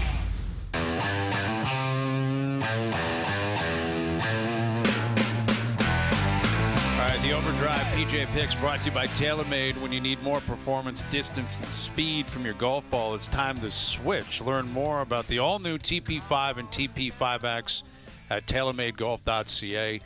I had Scotty Scheffler at the Memorial. Seemed like a very obvious pick, very quality Jack made pick. a comment about that too. Jack Nicklaus? Yes. Yeah, we'll play that in a moment. Yeah. It's a bit awkward because Scotty's sitting up there, and like Nicklaus just doesn't care. Like he's shooting from the hip, as he should, man. You're 86 years old or whatever. You're an What does he old-timer, care? right? What does he? He just doesn't. He Does not care about anything. I don't like the Nicky Taylor being included in that, but Me neither. And Nick, fourth place on his own, looked great. It's a tough track, played really well, sets up beautifully for what he could do this week and next week at Oakmont at the U.S. Open. But, you look at Scheffler, this guy, he's almost perfected the game. Like everything is down the middle, everything's middle of the green, lag putt, tap it in, and leave. What he reminds me of? I was thinking yesterday, as far as making it look easy, and Dustin Johnson, about 3 or 4 years ago, he went on a streak where just the way he approached it, because he kind of loafed around the course and it was ho-hum, he would rip it 340, put it onto the green to 15 feet and make everything. And that's what Scotty's doing right now. Like, he just kind of floats around the course where he looks so under control and he doesn't look anxious at all, and his ball striking is so good. This guy's crushing everyone. And for everybody, he uses the claw. Like, he uses the claw. Yeah, to putt. Yeah, Yeah, you're for right. everyone that thinks you're a loser to use the claw, the best player in the world by a big margin is using the claw within 10 feet. Yeah. And he just kind of wheels around, and he's a god. Like, he's so good, man. No, he is. And is it kind of a boring personality? Dude, yeah, I don't know. I it don't is. care, Hayes. I used to love the guy in the red shirt on Sundays. That was must watch.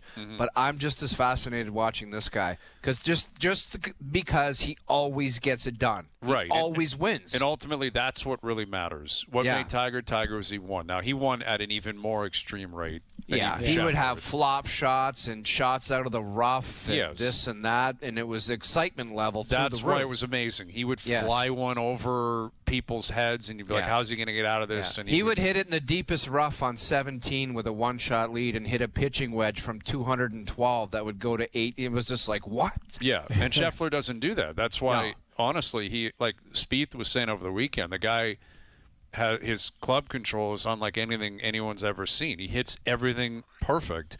And what I think is terrifying for everybody else on tour is now that he consistently wins and he's won so much, he's never going to get more nervous. He's going to get more comfortable. So it's not a scenario where he's going to get the whiskey mitts on 18 somewhere. He's immune to that now. Like, this guy is just going to hit the perfect shot every single time. Yes. And if he has a lead after 54 holes, he's like Tiger Woods. It's over. You're not beating him because he's not going to shoot 75. He's going to shoot a 68 in his sleep or a 70 in his sleep. And the more he wins, the more compelling he becomes, right? That's the truth. The more you win, the bigger the aura becomes. And shout out to Scotty Scheffler. And the OverDrive PGA Picks brought to you by TaylorMade. When you need more performance, distance, and speed from your golf ball, it's time to switch. Learn more about the all-new TP5 and TP5X at TaylorMadeGolf.ca. So Doug Smith wrote in the Star yesterday, I believe, that he has been told there's mutual interest between Giannis and the Raptors. Now, it's pretty obvious why the Raptors would have interest in Giannis. I mean, clearly. The flip side of it is Giannis, who he will control where he's going to go, right? Everything is in his court. If he wants out of Milwaukee, he's going to say it, and he's going to tell them where he's going to go. So this is going to be different from the Kawhi Leonard scenario, where Kawhi didn't have that kind of power. I guess he could have technically gone public and said, I'm not showing up, I'm not going to do it. But San Antonio flipped him. They didn't ask him. He didn't have any say in it. This will be different. Giannis is not just going to wake up one day and be told you're going to Toronto. Do you think there's any connection with this possibility and the fact that Masai is still sticking around to kind of nurture this relationship where they were like, Keith Pelly? Mm-hmm. Well, they probably were like, hey, you're probably next. And he was like, oh, yeah, well, Giannis, you think he's coming here without the relationship that I have with him? So they kind of step back a little bit. I think it's the ultimate power move if you're Masai. Absolutely. But you got to get him. Well, and that's the thing. Like, now there's, a belief that you'd have to flip Scotty Barnes in order for that to happen. Like, Giannis is maybe the best player in the game. He's certainly a top 5 player. He's 30. He's going to be a top 5 player probably for the next 5 or 6 years. So well, Milwaukee, don't you kind of want him coming to join Scotty Barnes? Well, that's where it gets interesting. I mean, deals in the NBA, we mentioned Kawhi. Look what the Clippers gave up to go get Paul George to appease Kawhi Leonard. It was one of the worst trades in the history of professional sports. Yeah. One of truly the worst trades of all time. Well, if they're asking for that, then you just don't do it then. That's the question. But what I would say is if Scotty, and I don't think Masai would have the stomach to move off Barnes because I think he really believes he's continuing to develop and grow into a superstar. You got a whole offseason to make multiple moves, right? If you acquire Giannis, then that puts you on the clock to win immediately. Maybe then you get into free agency in a different way than you thought you would. If you're going to acquire Giannis, obviously that 9th overall pick is going the other way, plus multiple picks. But they have some assets. They've got all their picks moving forward.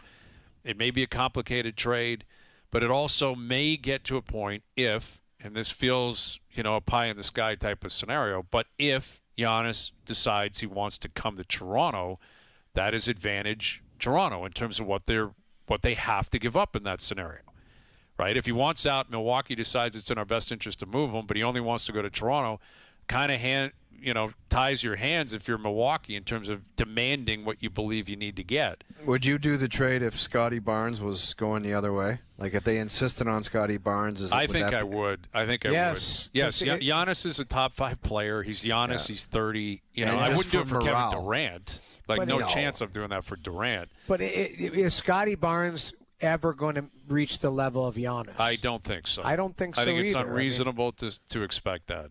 Right. Yes. He's a good player, a very good player. It may be a perennial all-star. Yeah, but if they're going to get really stupid, Giannis. Because if you look at that trade with the Clippers and OKC, it wasn't just Shai Gilgeous-Alexander. It was like 5 other guys and picks, I believe. Picks. Yeah. Yes. For Paul George. It was a crazy trade, man. It was a crazy trade where the Clippers and Steve Ballmer and Kawhi they fell into the trap of we got to have the 2 guys. We got Kawhi. We got to have George. That's who he wants. He's from LA too. Just give him whatever. And the Thunder, Sam Presti just pulled a magic trick out, basically. Yeah. Like they just danced around the Clippers and Lawrence Frank and everyone else involved in that front office. But yeah, so I guess the way to put it is if Giannis is available and he wants to come here, everything is available. Everything is on the table. Yeah. Love Scotty. Love RJ Barrett, love all. You do whatever you have to get Giannis, and then you make him happy and you build around him, and hopefully you're competitive because the Eastern Conference, the Pacers are in the NBA Finals right now.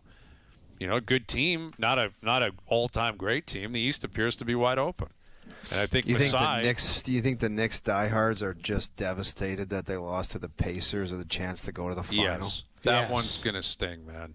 That one's gonna sting because Indiana's not.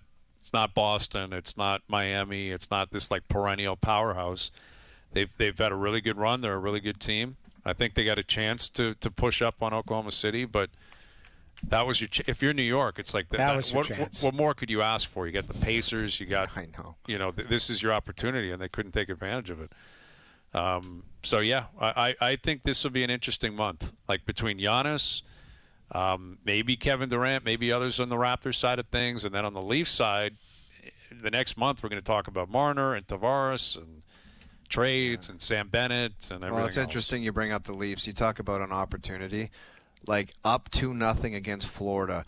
Tampa Bay's gone. The Boston Bruins are gone. It's like there was no real monster after that. There was an opportunity there, man. And that Brad Marchand overtime... That's changed everything. And that is something Tree Living said on Thursday, where everyone's focused on Game 5 and 7 for obvious reasons. But he made a point of referencing Game 3. You're up 2-0 and 3-1 in that game. You got to close that game out. Yeah, you win. You're up 3-0. Now maybe Florida comes back and wins it anyway. They might because they're that good, but probably not. And anything could happen against Carolina. But I think they probably win that series, and I think they're in a Agreed. cup final right now. But how do you think LA's sitting there? LA could have, same right. type of situation. Yep, up 2-0 in their series against Edmonton. And got an opportunity to get it out, Byfield, and Bouchard bats it out of the air. Yeah. That was game curtains. 4, I believe, right? Because that would have made it 3-1 in that series. Yes, that would have made it 3-1. Like Yep. curtains. Like there are just so many different TSN turning points in a series, in a playoff run, in a season, where that you're right. Like we can focus on games 5 and 7 because they were awful. Like there's no describing it and getting around it. But the Leafs had an opportunity in game 3. Things could have looked a lot different. That's really what it is. Mm-hmm. And Florida finds a way, and then they get their legs underneath them, and the rest is history. But that's, you can say coulda, woulda, shoulda, but it's unfortunate because there was a real opportunity there, for the LA Kings, for the Toronto Maple Leafs, for teams that were damn good teams, really good teams. Mm-hmm. But something came up short. Now they got to regroup, and we'll see what a guy like Tree has got up his sleeve here. Well, a lot of pressure on him, man. I would say more pressure on Masai if we're talking about the two teams because of what's happened with Shanahan and what's going on with MLSE and the Raptors. They've had a few years here where it's been ugly. They got to start moving, and I think Masai's got to make sure he can sell it and land it. Like, this is what I can do, and this is what I'm going to do. But Tree Living, is starting in a better position in terms of the talent he has on his team, how good of a team they are, what they expect to do. They expect to be in the playoffs. It's mandatory. Got to make the playoffs. Then you got to build from there. All right, Carlo Koliakovo coming up. Tim Kirkjian of ESPN at around 6:30 on the Jays being red hot recently. We saw Yankees-Dodgers over the weekend. The Rockies are 9-50. Oh. They have 9 wins. So it's the obligatory Colorado Rockies conversation we'll get to as well with Tim in about 45 minutes. OverDrive continues, TSN 1050 and on TSN 2.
Now, back to Overdrive with Hayes, Noodles, and the O-Dog. Don't sweat the technique. All right, Tim Kirkjian coming up. I had another moment yesterday where I proved why I hate review, and it was a goofy one. The George Springer play at third where he's hopping around and he gets tagged out. I know, that was stupid. It was, and I don't believe the story afterwards. I find it hard to believe that, he was stretching or he had a hammy issue, and so he was hopping around to test it. I mean, I think you got caught, George. I don't know what the hell you were doing. It was silly. They were rallying. It was the fifth inning. In the end, it doesn't matter because they won. They won the game. Stupid. That's amateur hour for a veteran guy to be doing that. Give me a break. Yeah, it's silly. It shouldn't happen. He got caught. He was staring at the dugout. Again, he's embarrassed. Yeah, and Schneider said, well, it's because he was tested, and that's why he started going into a stretching routine, which is a vet move to try to come up with some reason why you're doing that. Would you be fine when Vladdy started stretching at second base against Seattle? Right, when he got picked off at second. Yeah, that was Minnesota. That was Minnesota. That's right. Sorry, was it Minnesota? Yeah, sorry, there was the Twins. It's just stretching. Yeah, shoulder issue. I got a labrum problem. My favorite thing, I'll never forget Vladdy getting picked off. As soon as he got picked off, he did the horn signal. Yeah, call it in. Call it in. Call and it I in. was I'm like, safe. You weasel. They're not don't do it. And he was out. It was so embarrassing. That is an issue in sports, man. The amount of players in baseball and in basketball that start going, "Hey, review it," and then you look at the tape and you're like, "What are you reviewing? That was blatantly it's ego. a foul." It's so ego. Like they literally tell themselves. I'm not out, or I didn't do this. And it's like, how stupid could you be to think that they weren't going to call that? Well, and that was a big issue with Luka, remember, with Jason Kidd a couple years ago in the NBA Final when he was yelling about, you better review that, you better review that. And then they reviewed it, and he was wrong in the end. They're like, dude, you're so petulant. You're stupid. Like, what are you yelling about? You stink out here. But listen, I'm not letting Springer off the hook. He's the veteran of that team. Can't be caught doing that. But what are we reviewing that for? Yeah. Like the guy's safe at third, who, he's jumping around. Like, the ump called it safe, and you're going to go back and review it. That's why we have review, to review about a guy jumping around the bat. Not like sliding and going through the bat. That's different.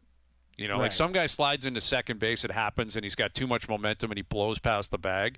That's a baseball play. Yesterday wasn't. He was safe. It wasn't even close. There was a cutoff guy. I don't even think he knew the ball was there clearly. And he's hopping around, doing whatever he's doing. He's goofing around.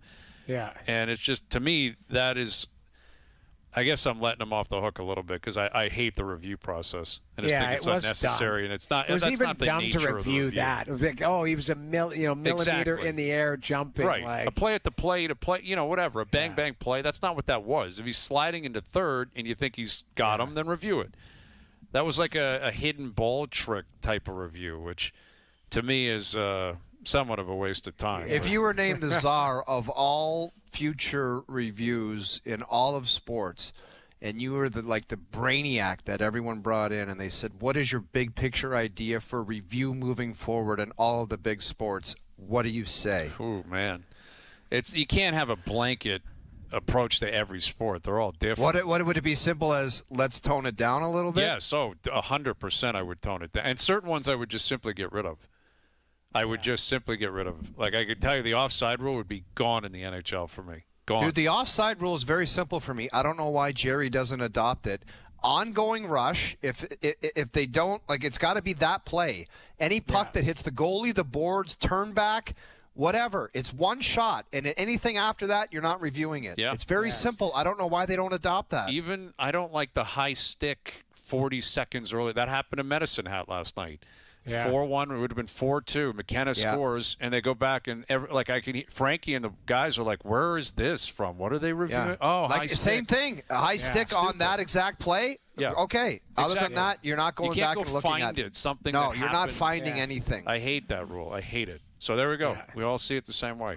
Yeah. Final hour coming up. Carlo Koliakovo, Tim Kirkjian, and our best bets. Overdrive continues. TSN 1050 and on TSN 2.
This is OverDrive with Hayes, Noodles, and the O-Dog on TSN 1050.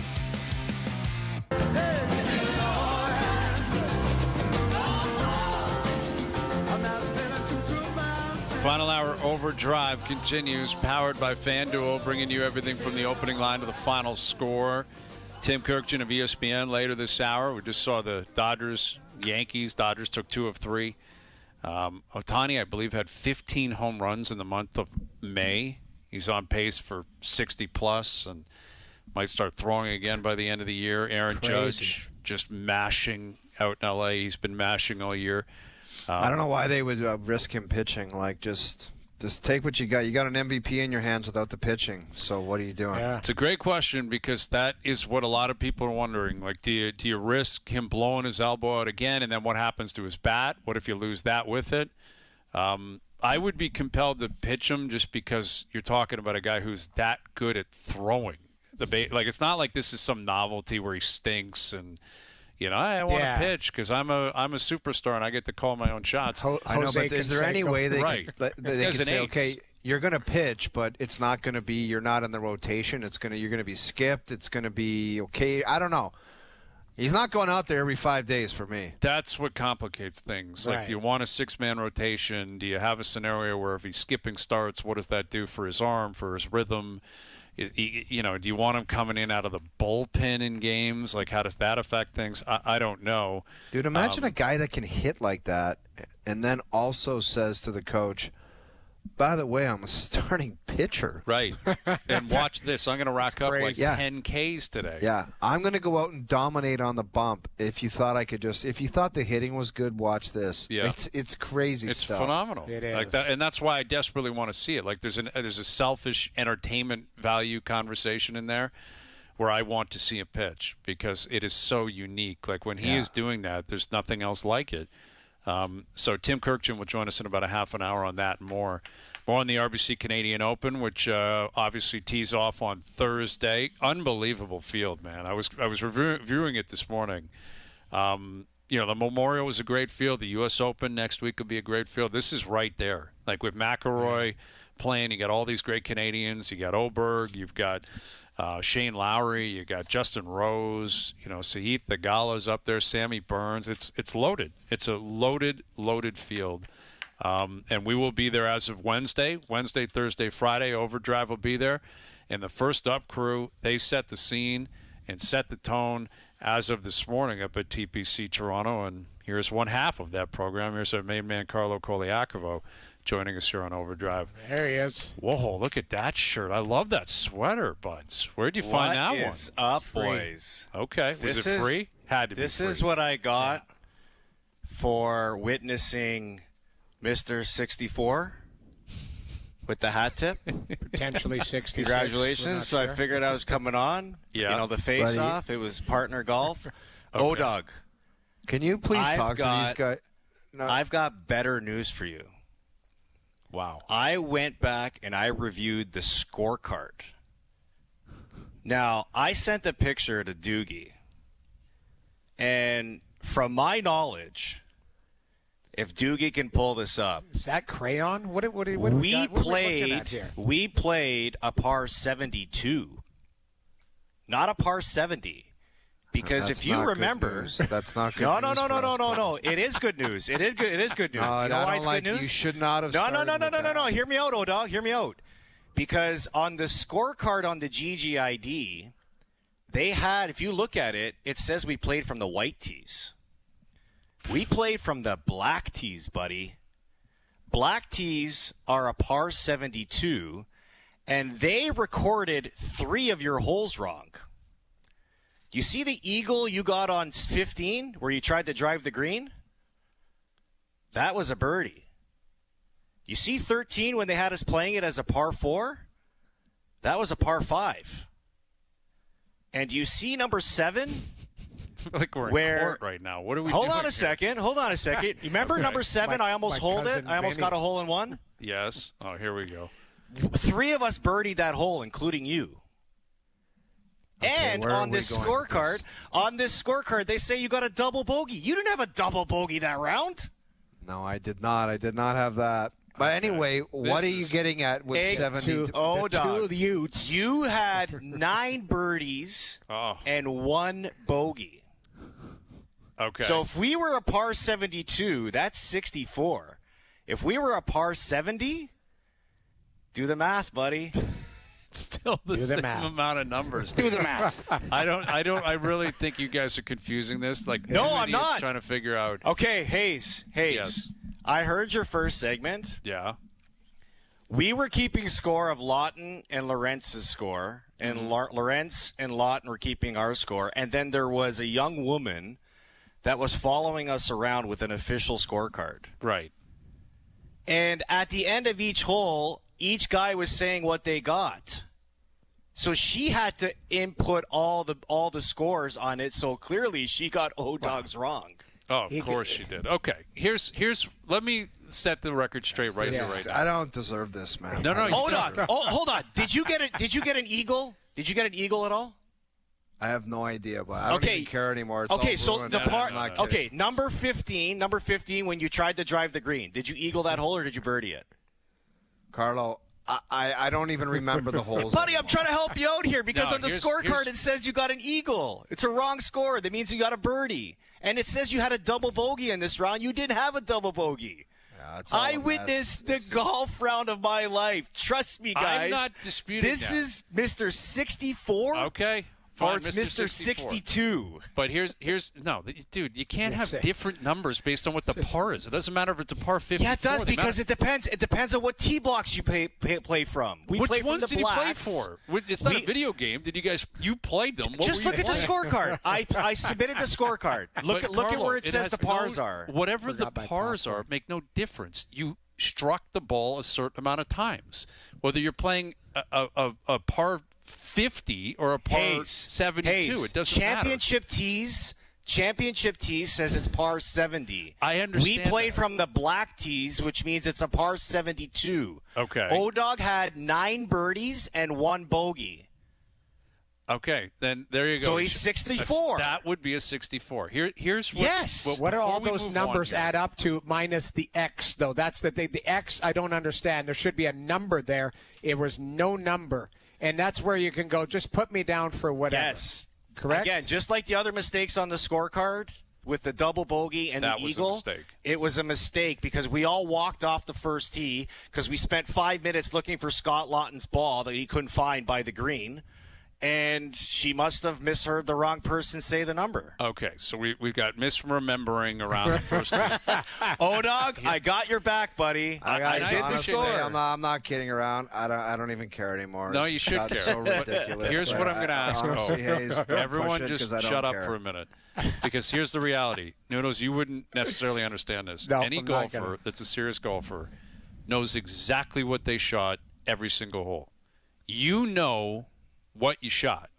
Not I Carlo. know what O-Dog shot because I was mesmerized by because his round. you're fishing half the time and you're doing your own thing. I didn't fish. O knows what he shot, and he could recite. Yes, 64. Okay, then he shot a 64. That's what it was then. But you know O as much as I would know. I could recite every shot based on memory what I just played. If it's a career round, I could say off one, I sprayed it over here, then I chopped it out, I 2-putted par. Every golfer knows what they shot and how they played. So O knows. O gets the final word. Go ahead. You tell us. 64, it's a 64 for life. Guys, I'm not even I'll kidding back around. It could be 75 now. I No, really don't stop care. it. O-Dog, This is stop. tainted. All I know, this is what I know. It's Hayes. all on video. It's all on video. Okay. You Hang on a shot sec. 64. Hayes, all I know is the very first hole I played was the 16th hole. Yes. I 3-putted for bogey. Yes. Okay. Yes. That's the only blemish I had on the card. Everything else was a par or a birdie, and a lot of birdies. That's all I know. Okay. So I finished with 3 birdies, and Scotty. No, you finished with 4 birdies. Sorry, you finished with 4 birdies. Scott Lawton shook my hand. He goes, "Buddy, you just shot 64," and I said, "Okay." That's incredible. Then that's what it was. Yeah. That's what it was. And that's amazing. And that's And the golf, and I honestly, love it. you want to let's hear the just leave it funniest at that. story Let's about talk this, about Hayes? the Stanley Cup Finals. Hold on. I want to put a bow on this. At the end of the round, when Scott Lawton came to the cart and said, "O-Dog, You shot 64. That is insane. I looked at O and I'm like, dude, that's insane. I've never seen a round of golf like this in my life. And I didn't want to say anything during the round because this guy was just on fire. Hayes, I've never yelled bang so many times on the golf course. Okay? All right. As we're driving off, he turns to me and he goes, you know what? I don't even feel like I played good today. Oh. That's a hero. That's a hero. I was like, what? Dude, you just shot 64. Then a couple seconds later, I'm like, hey, last time I played with you, you were using a different putter. Did you just get a new putter? He goes, first time today. Pulls out a new putter, the Zero Torque Spider from TaylorMade, and rolls in a 64. It was clinical. All right, case dismissed. What this guy was doing. I love it. Clinical. I love it. So a lot of Leafs were there, I noticed. How about Willie and his brother winning the thing? Dude, I'm not kidding you. William Nylander and his brother showed up 55 seconds before tee-off. Yeah. They had slippers on, and it looked didn't hit a ball, and they won the thing. Yeah. Like that's what they did. They won the thing.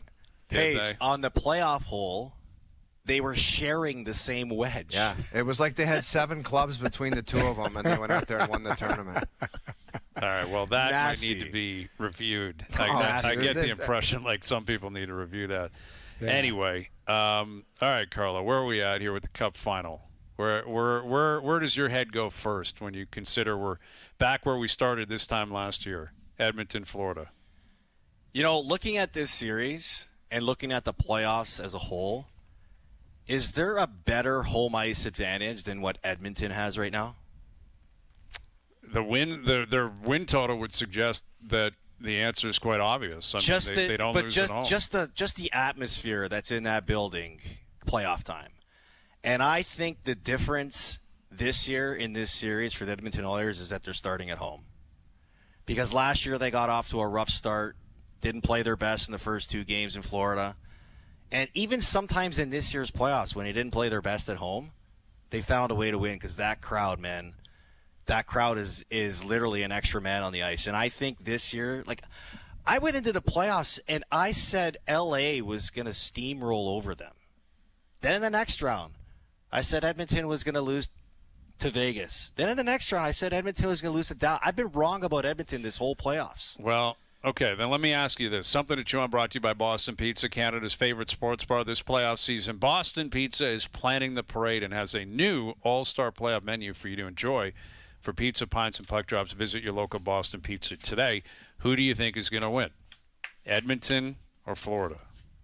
I think Edmonton's the team of destiny this year, man. Really? The question I just ask myself is, I've heard a lot of people try to predict this series, and everyone's saying it's going to 7. In Game 7, the game's in Edmonton. Mm-hmm. I think that's very significant, and I agree with you. They lost Game 7 on the road. Am I the only one that doesn't think it's going to go 7? Everyone's like, it's just got to go 7 games. Doesn't have to. I don't think so. No, it doesn't have to. I just feel like they are pretty evenly matched. And I don't know. I'm more worried that both these teams are playing unreal, and it's not going to be like knock 'em, drag 'em out hockey. Like they might be 2-1 games like that Game 7 was, methodical, right? Like it might be.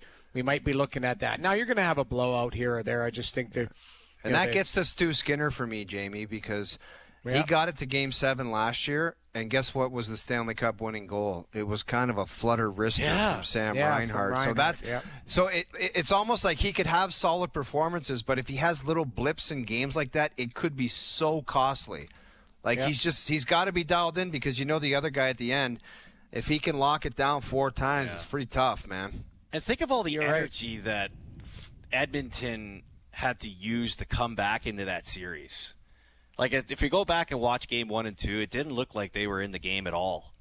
And I just don't see that happening with this year's Edmonton team, especially because they're starting at home. Well, the other thing that I pointed at, when it comes to goaltending, guys, like Darcy Kemper was up for the Vezina, right? He gave up 5 goals once this season. Against Edmonton, they got to him. It was 5 goals, 3 games in a row. That was it. Curtains. Aiden Hill stabilized down the stretch. and all of a sudden Kane's running him over, Hyman, like they get to Aiden Hill, and he's off his game, and he's pissed off and fighting them and doing all that.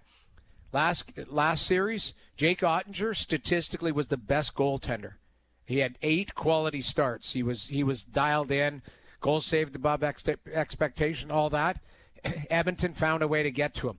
That's the only thing, that if Edmonton wins, they'll find a way to get to Bobrovsky, because Bobrovsky is nails, like he is, and he gets stronger as the series goes on. But, I gave the advantage to Kemper, I gave the advantage to Hill, and I gave the advantage to Ottinger when it came to goaltending and head-to-head, and all 3 of those guys are going to be watching the games from home. What's your mini Jerry's? We see Calvin Pickard in the Cup final. I think you'll see him. He might be mop-up. Yeah, might be mop-up. I don't know, it might be. No. I honestly hope think not, that for is out of the Edmonton's sake, question, man. and you can't see him. Like, if you see him, you got problems. But they wouldn't be where they are without him. I mean, It's Dude, I incredible get what it. he He did. was a fabulous. Like, he's a major Guys have reason. lost. Yeah, he was Scott Darling. Yeah. Or not Scott Darling. Is it Scott Darling? Yeah. Yeah, Scott it was Darling. Chicago, He went in there and won the series in Nashville against Nashville. Antiniemi. And then Corey Crawford got the job done after that. But you don't want to be seeing him anymore. Well, Can't. you're right. Grubauer started the playoffs for the Washington Capitals the year they won. Holtby came in. It was Grubauer that they went to start. Now, the difference is Skinner started here, got pulled because he was horrendous, and then Pickard went in. If Pickard doesn't get injured, I think he's playing game 1. Like, that's something we'll never know. But if Game 1 of the last series or this one? No, I'm saying Pickard got Wally pipped. Dude, like, Skinner was never going in for Pickard. He never lost. What were we saying? They play better in front of him. They have more confidence in Pickard. Dude, it's crazy how that situation broke down. Skinner went in because Pickard got injured, not because he played poorly. Like, we could legitimately be in a different universe here where Pickard is like, we're the mini Jerry's the other way. Man, if you see Skinner, you're toast. Pickard's the guy. But he got hurt. And to the credit of Skinner, he went in, played very well in that second round, and then was unbelievable against Dallas. And now it's completely flipped. It's completely flipped. But I agree with I think if Pickard's in the conversation, they're in trouble. That is a disaster for Edmonton. A disaster. Yeah. Because it's never going to go the other. Who is it?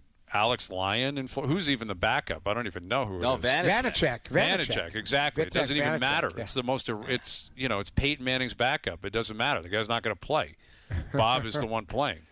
But if Pickard is in the conversation, that's trouble. But I don't. I'm not. I hope that's not the case. And you hope in a weird way goalies. It's never going to play out this way. But they're kind of like the refs, where it's just you don't notice them. They both play well. They just do their thing. Let this be the McDavid-Draisaitl show. Like, that's what I'd love to see. Edmonton wins because McDavid and Draisaitl in the biggest moments just refuse to lose. Yeah, they do. And it's going to be fascinating because everyone's like, Florida's locked down. They shut it down in their own zone. They force dumps. I'm sure all the other 3 teams that Edmonton destroyed we're trying to say, don't let these guys have the puck. Don't let them do this and that. And they just force the issue, and they make you adjust because they're not accepting, oh, they're tough in their own zone. Oh, they're big and strong. Oh, they're physical. They don't care, man. They're shoving it at you, and you got to react to it. And, against Dallas, like McDavid scored that dagger goal. That was ridiculous goal, the timing of it, everything. That was a goal. That was like his statement goal. That was such a That was Mario goal. in Minnesota. Yeah. That's what it felt like, man. The stop back. Like Ottinger, or that was DeSmith, I guess. Was DeSmith, in the corner, man. That was an unbelievable play. But you look at it, throughout that series, they were getting, it's Corey Perry, it was Hyman, it was Kane, like they were getting, it's the janitor there, 13, Janmark. He scored a goal that night. Yeah, like just guys like that, like, it could be just as simple as 29 and 97 say not on our watch, but they're going to need depth. Like Connor Brown will be back, right? You're going to need Brown's guys playing game 1. Right, so you're going to need these guys because on the other side, we just witnessed it with Florida. That third line was as good as any line against the Toronto Maple Leafs. That Marchand line was unbelievable. And Edmonton has to have an answer for that. Edmonton has to have an answer for, whatever Florida can throw at them. Paul Maurice said, everybody knows we're good defensively. He goes, we got better offensively.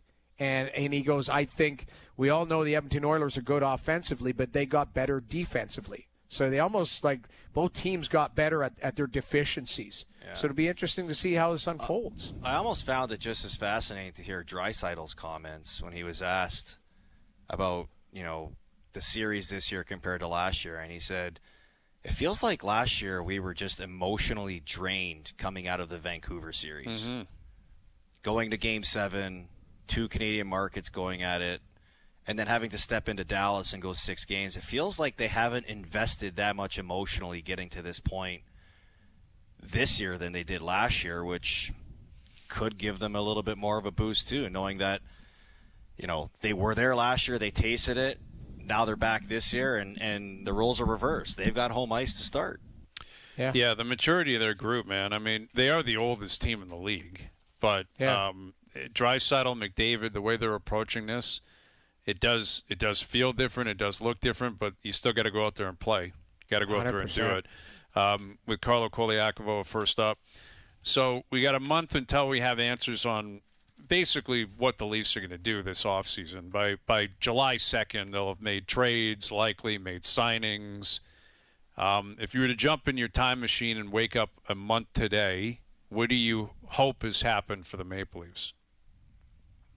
Well, what I hope happens is that there's change to this group. It's hard for me to commit to that hope because I'm in the I'll believe it until I see it boat. Mm-hmm. And I know there's a lot of talk about Mitch Marner, and if I had to guess today, my guess is that he's made up his mind, that he's probably thinking about playing somewhere else. But there's so much that can change within a month. That what if the Leafs... Coco, even if he's called and said, you know what, I'm going to come back and be a Leaf, well, what does that mean for the comments that were made by the GM? We need to change the DNA of this team, and then all of a sudden we're running it back? That just wouldn't make sense, sorry. Yeah. I don't know, I said this on my show this morning, and I think it's also fascinating that there's a shift in ownership happening here with the Toronto Maple Leafs where... Edward Rogers is coming in and inheriting a majority share of this team. And I just look at the way the Jays handle the whole Vladdy situation where when Vladdy didn't sign on opening day of camp, everyone's like, oh, he's gone. He's gone. And then within a month, they throw him $500 million because ownership stepped in and said, sign this guy. Mm-hmm. And you just wonder if that same position could be taken here with Marner, where it's like the owner. Well, if you've got 12 different people at a table trying to figure that out, that same idea is not happening. Yeah, not to mention, I just think I don't know if one should have an effect on each other, but if they somehow do something with Marner, then maybe it's Tavares that they go just can't. Well, what if they trade one of the other two or three? They keep Marner and they look at a trade at the other three. They're not I'm talking about this is ridiculous. They're not trading Matthews or Nylander. I just can't see it, man. I mean, Matthews they're not moving off, and Nylander is a year into an 8-year full no move. Willie's not going anywhere. I just don't think Willie would waive. I don't and they've never shown at any point a scenario where they felt like they would make things uncomfortable or they would try to do that. You know what? Another possible reality is that Marner gets to free agency or his group starts sniffing around what's out there, and it's not what he thinks is out there. And, I think we keep looking at it through and again, this is up to the Maple Leafs too, though. They both sides will have a say in this. But we keep looking at it through Marner's lens of, the market, and he wants a change. And that all may be true. And maybe that's already been determined, like you said. And if it is, then it doesn't matter what's out there. He's going, and he's going to go find it, and he'll make it work. But it also could be about getting the most money, period. And there's a chance he gets out there and the rest of the league goes, I'm not paying you a penny more than Rantanen makes. You can have 12, but that's it. And the Leafs, maybe they offered him 13. And maybe he snaps back and goes, wait a minute, the Leafs, I can make the most money. I'm going to make the most money if they want me, if they still want me at the reported price tag that they were kicking around during the season. Just as I mentioned, Hayes, are you really after those comments going to circle back and say, let's just run it back? I don't think so, but I don't know. I mean, when Tree Living was kind of pushed on what that DNA change means, he just kind of filibustered and, that's a good question. He didn't answer. I know, but it makes it uncomfortable, or it would at training camp. If Tavares comes back at some kind of value deal and Mitch circles back, and then it's like, what well, then there is no DNA change, clearly. Yes, right. I agree with you, and I think Tree Living kind of showed his hand there, I would think. But I guess the question is, if just one of them goes, is that enough for him to be able to say, I changed the DNA? I said I was going to, and I did it. You think it's got to be both? Well, that's the opportunity that presents itself. That's the only opportunity that presents itself. I also think that you've got to deal with the Marner and Tavares situation, but I think they're looking around the league too, and you're trying to upgrade your team everywhere.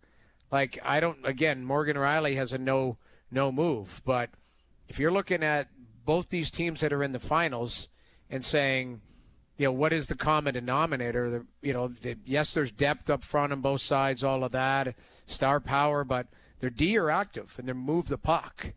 And that's something that, the Leafs don't have an elite puck mover, and you could argue that. Yes, that's a totally separate part of the deal, though. But I'm talking DNA. I'm talking DNA. I get it. But if Marner and Tavares are here and two puck-moving defensemen are here, is that a DNA change? I guess that's what I'm asking you. Does that count?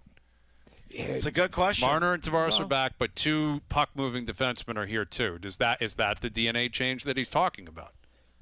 Yeah, to me, no. Because the DNA talks about guys that have been here for loss after loss after loss, not just two new guys that haven't seen it before. Sorry, I guess we'll find out in about a month. Lots of speculation. Should be a fun month. Should be a fun month. All right, RBC Canadian Open. How's the setup at the rink hole? Get us prepped for Wednesday. The setup is, you guys are going to see, it's awesome because we're there. But you remember in previous years, like the background, you'd actually see the green on the par 3? We have no view to the green there in this setup. Like, you see the background, the stands, you see the tee box, you see the fans that are going to be there, but we're kind of blocked off. So, but it's one of the easiest, commutes from our parking to the booth that we've had in every year. It's literally a 2-minute walk. So, all right, well, we'll take that. There you go. Yeah, but we'll take that. Okay. You saw the hole. That tunnel that goes on. You saw our booth up top there? Yes. When we drove by it? I mean, you'll see. It's unique. Rave reviews. Thank you for the rave review of what we're about to walk into. No idea what we're walking into, other than we got Dude, good it was parking. Freezing cold this morning. I know. It looked cold for you guys. It's going to get hot, man. It's going to be hot tomorrow and the rest of the week. Bring on this summer weather that we're supposed to have. Let's get going. It's June already, man. Let's go. All right, buddy. Yeah. 6 a.m. tomorrow from the rink hole. We'll catch you there. Thank you for doing this, as always. Mr. 64? Yes. The lawyer himself. Guys, you're in trouble when this guy's your lawyer. I love you, buddy. Fuel. Yeah. All right, I pal. have that in my memory forever. See you, boys. As you should. Carlo Koliakovo first up, and owes the lawyer for shooting 64 at TPC Toronto. Tim Kirkjian will join us next.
Back to Overdrive with Hayes, Noodles, and the O-Dog.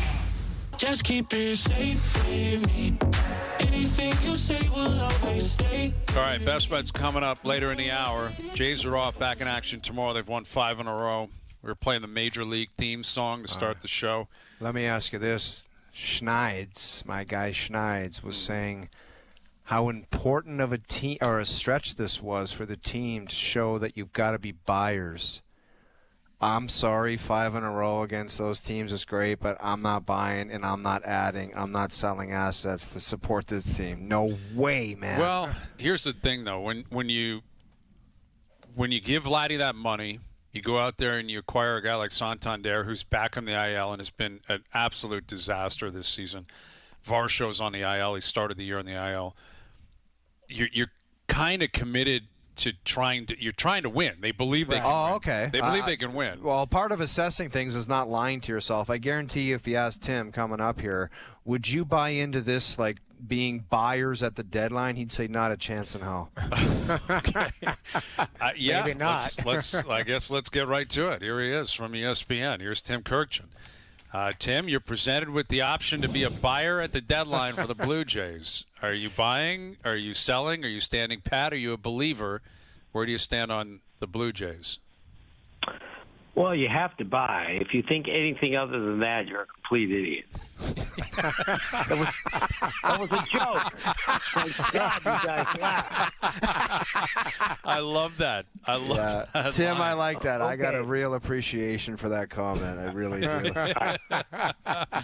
But seriously, fellas, Yeah. This is a winnable American League. It has been a up and down start for the Blue Jays, and at the moment they're only a half a game out of the wild card. Now, do I think they're going to make the playoffs? No, I don't. Do I notice that they just beat up on the A's? Of course, everybody beats up on the A's pitching staff right now.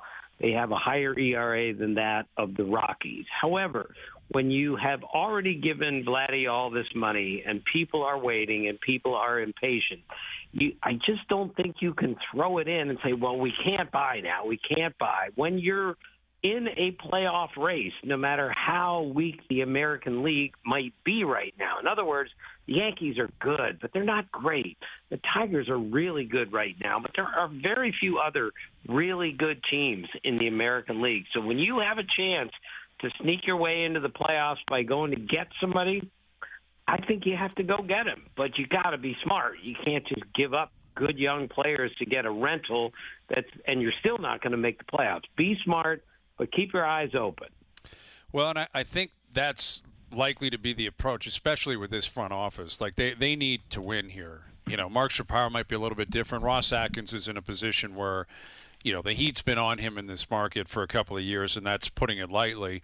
And, you know, they've run into injury issues. Like I mentioned prior to coming on, Varsho, you know, had a hammy issue over the weekend. He's on the IL. Santander's gone on the IL.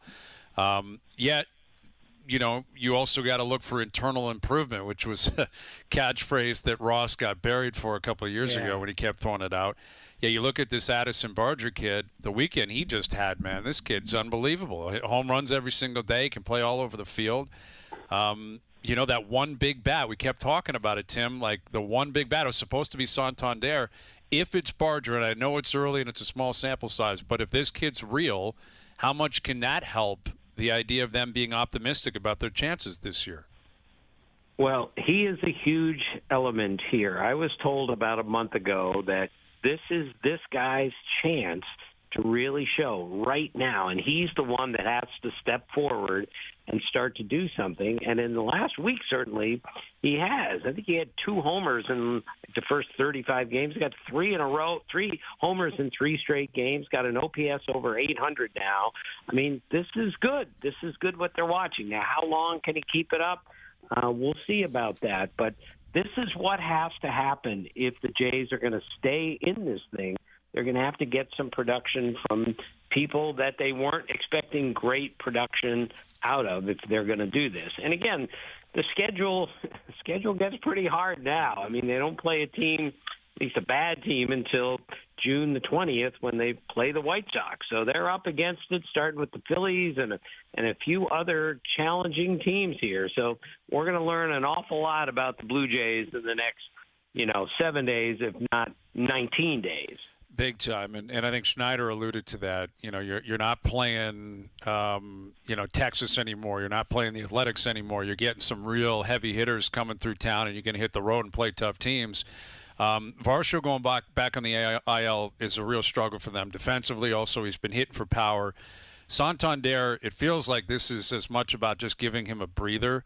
They tried that at times, even when he was banged up, giving him days off, multiple days off at a time. We've seen this before where a free agent comes in and it takes him a while to get going. We're deep into the season, though now, Tim. Like, are you concerned that not the whole contract, but the rest of year one for Anthony Santander, it could be a write-off? And if so, how much of a hit will that be to the projection of the Blue Jays? Well, I'm going to give him a little bit more rope here because guy's hit basically 100 homers the last 3 years. I watched him in Baltimore the last few years. That guy can hit, and he just hasn't hit yet. Neither is Juan Soto. Neither have a lot of guys. When you face the pitching you're seeing today, it's difficult, especially when you're switching teams, you're switching countries, all this stuff. It's not easy. Now, however, he has got to get this going. And maybe a little rest, a little IL stint is going to help him. But you guys are right. I mean, if they're going to win, a lot of these things are going to have to come forward, and they're going to have to, be good the rest of the way. Because as weak as the American League might be, somebody's going to get hot in this league, and that's where the Blue Jays have to understand that they're going to have to keep playing better too. With Tim Kirkchin of ESPN. So we saw Dodgers-Yankees over the weekend. Judge and Ohtani, both of them the pace cars in the American League, National League, respectively. Yet Ohtani, we were discussing this earlier. We've been discussing it for years. Now he's coming off another Tommy John. He's preparing to pitch again, but it comes with risk because if he blows his arm out for a third time, that might have an effect on how he bats, what happens with him the rest of this season. So if he does it, Hayes, it would be the third time? Yeah, there'd be no way, man. No way. Well, I want to see a pitch. Wanting and making it, actually happen or believing it's the right thing are separate conversations. Tim, where do you stand on this? The idea that Ohtani may pitch again and whether or not he should for the Dodgers. Well, he's going to pitch again, and I think he should pitch again because I've never seen anybody quite like him, who every movement that he makes, every throw, every swing, every time he runs, it's all designed to make him the most remarkable player we've ever seen. He is surgical about every movement that he makes. And I refuse to believe that he's not going to be ready to pitch when he starts to pitch. Meaning he knows his body better than anyone. His sleep habits, all that stuff are remarkable. And once he gets it figured out, I think he will pitch, and I think he'll pitch well. However, if there's any sign of any sort of issue, like this isn't going to work, first off, he'll be the first one to say this isn't going to work. And if the Dodgers say it, then they'll take him out and just let him be a hitter because they cannot afford to lose the reigning MVP's offense, which I think will never go away with the way he swings the bat. But, yeah, they got to be careful with his pitching, but I think he will pitch in 2025, and I think he will pitch well. The question is, when is he going to pitch, and how long is he going to pitch this season? Tim, how juiced up is that environment, like with Judge and Ohtani and the Dodgers and the Yankees? Like, just, I don't know. That's quite a matchup, seeing those two guys going head-to-head, and just the teams and the history. Like, how awesome is that environment when those guys are going up against each other? Yeah, that was a great weekend in L.A., even though there was a blowout on Saturday and Sunday's game wasn't particularly well played. Judge Ohtani is like very few matchups you'll ever see. So those are the reigning MVPs, and they hit a home run in the same game. And the only other time that happened was Barry Bonds and Miguel Tejada in 2003. But these guys hit it in the first inning, in the same inning, the reigning MVPs. That's never happened in the history of baseball. And it was just perfect that that's how that series started. Judge hit a homer in the first, and then Ohtani led off the bottom of the first with another home run. This is star power at its finest. It's charisma at its finest. It's the two best players in the game. It's two of the most remarkable players we've ever seen, Ohtani being the most remarkable, and then a 6'7", 282-pound guy who is having one of the great seasons anyone has ever seen, and they're playing on the same field. It was absolutely spectacular that weekend in Los Angeles. One of the greatest players we claim we've ever seen before was one of Ohtani's former teammates, and Mike Trout, Tim. Where is he at? What is he right now in his career? Because I know he got injured earlier in the season, and he's come back, and he just doesn't. We said some of the similar things about him that we did about Ohtani right now, but it's just nobody's saying anything close to that about Mike Trout right now. Yeah, well, he's certainly not the Mike Trout of old, obviously, because he doesn't run the same way because he's had so many injuries. He's not a center fielder anymore.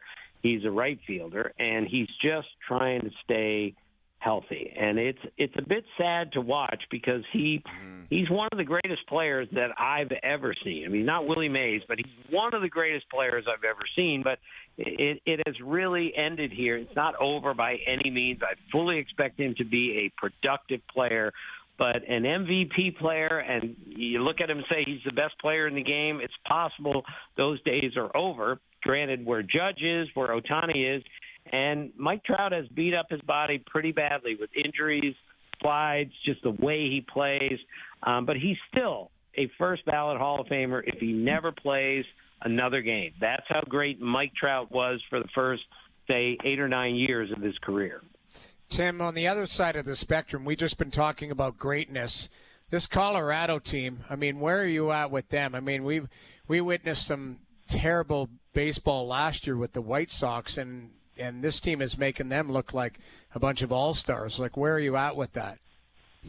Yeah, I find this to be sad, fellas. This is, obviously this isn't good for baseball that there's one team that is this bad. I mean, they are 9-50, and that just can't happen in the major leagues. They're on an 8-game losing streak now. They've had 4 7-game losing streaks already, and we're at June the 2nd. They have lost 21 consecutive series dating back to last year. That is a major league record. They have been swept 9 times already this year. And again, when they win, it's like an upset, and that's not good for baseball because the ultimate beauty of the sport is that bad teams can go on the road, play a really good team, and win 2 out of 3 on the road. Well, that just doesn't seem like it's going to happen for the Rockies. So I hope they get this turned around. Remember, I covered the '88 Orioles who lost their first 21 games, and that was really difficult to watch for the organization, the fans, the players. I just feel a little bit sad that they've gotten to this point, but in that division, I'm not sure they're going to turn this around anytime soon. No, that's the thing, man. It's probably just going to get worse and worse and worse, and we got a lot of baseball left to play. Hey, how does it get worse than that? The fans are just going to say, get rid of the team. I guess the volume of it all. The thing is, they're still selling some tickets. It's a great park. It's a great sports town. There's people showing up. That's what's amazing. And that's why you can't give up on the Rockies. Maybe on their 1-loss record, but that is a beautiful ballpark. I love going to Denver. Those fans are really into it, and they just need a team that's better than 9-50. Yes, everyone needs a team that's better than 9-50. Yet that is a reality in Colorado right now. He is Tim Kirkjian of ESPN. It's always great catching up with you. Thank you, Tim. Thanks, fellas. See you. There he is, Tim Kirkjian of ESPN. And Doogie just sent this, that since May 4th, Scotty Scheffler has the same number of wins as the Colorado Rockies. Yeah, and nice job, Pittsburgh Pirates. They put out a memo to other teams. Anyone's available to accept Skeens. Well, guess what? Skeens is going to show you guys whenever it comes because it's embarrassing. Yeah, that's the thing. People can point at Colorado, and that's particularly ugly. There's some horrendous the White Sox still are terrible.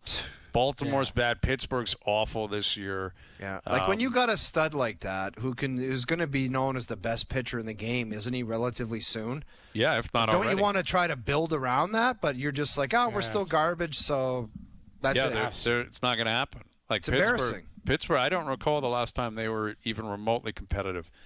Like Colorado has been competitive. They had the Todd Helton years. They had Pittsburgh different guys. had a couple years there right before. Who was the pitcher they had that they traded to the Jays? Big righty with the splitter and the curve. He came and played for the Jays for 2 or 3 years. Anyway, he was in Pittsburgh. They had some quality years where they made the postseason somehow, some way, but they've been junk ever since. Yeah, I know, and that's just the reality. It's ugly, man. We're deep into the season. But for the Jays, they're starting to spin it the other way. Day off today. It gets going again tomorrow with Philly in town. Best Bets powered by FanDuel coming up. OverDrive continues. TSN 1050 and on TSN 2.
Now, back to Overdrive with Hayes, Noodles, and the O-Dog.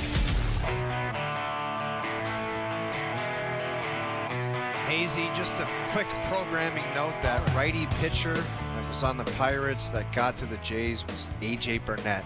That's who I thought you were talking about was Yes. Burnett, but he was with the Marlins for a while, and then, anyway, it doesn't matter. But, yes, they signed Burnett. That was a big signing, man. That was a massive, massive signing. Remember him and Halladay at the top of the rotation? Yeah, that guy could strike a guy out. He could do some other weird stuff, but he could strike a guy out. Yeah, and remember, his first year with the Jays didn't go so well, and I want to say he signed a 5-year deal, and he had an opt-out after the 3rd year, and his 3rd year he was unbelievable.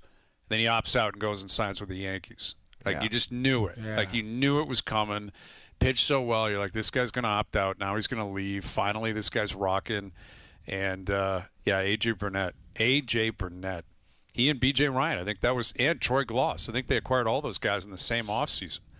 The Jays have had some massive, off seasons in terms of accumulating players and talent. And then it comes with all this hype, and more often than not, it hasn't played out. But maybe this year will be different, right? Santander and Jeff Hoffman and others. All right, Best Bets powered by FanDuel. And we've got Mets-Dodgers tonight, man. The Yankees leave, and the Mets roll right back in. I got the Dodgers responding after a bad loss yesterday. Dodgers money line, Juan Soto to record a hit tonight, paying plus 165. Not a ton of plus money, but Soto, you're not paying a ton of juice on him just recording a hit.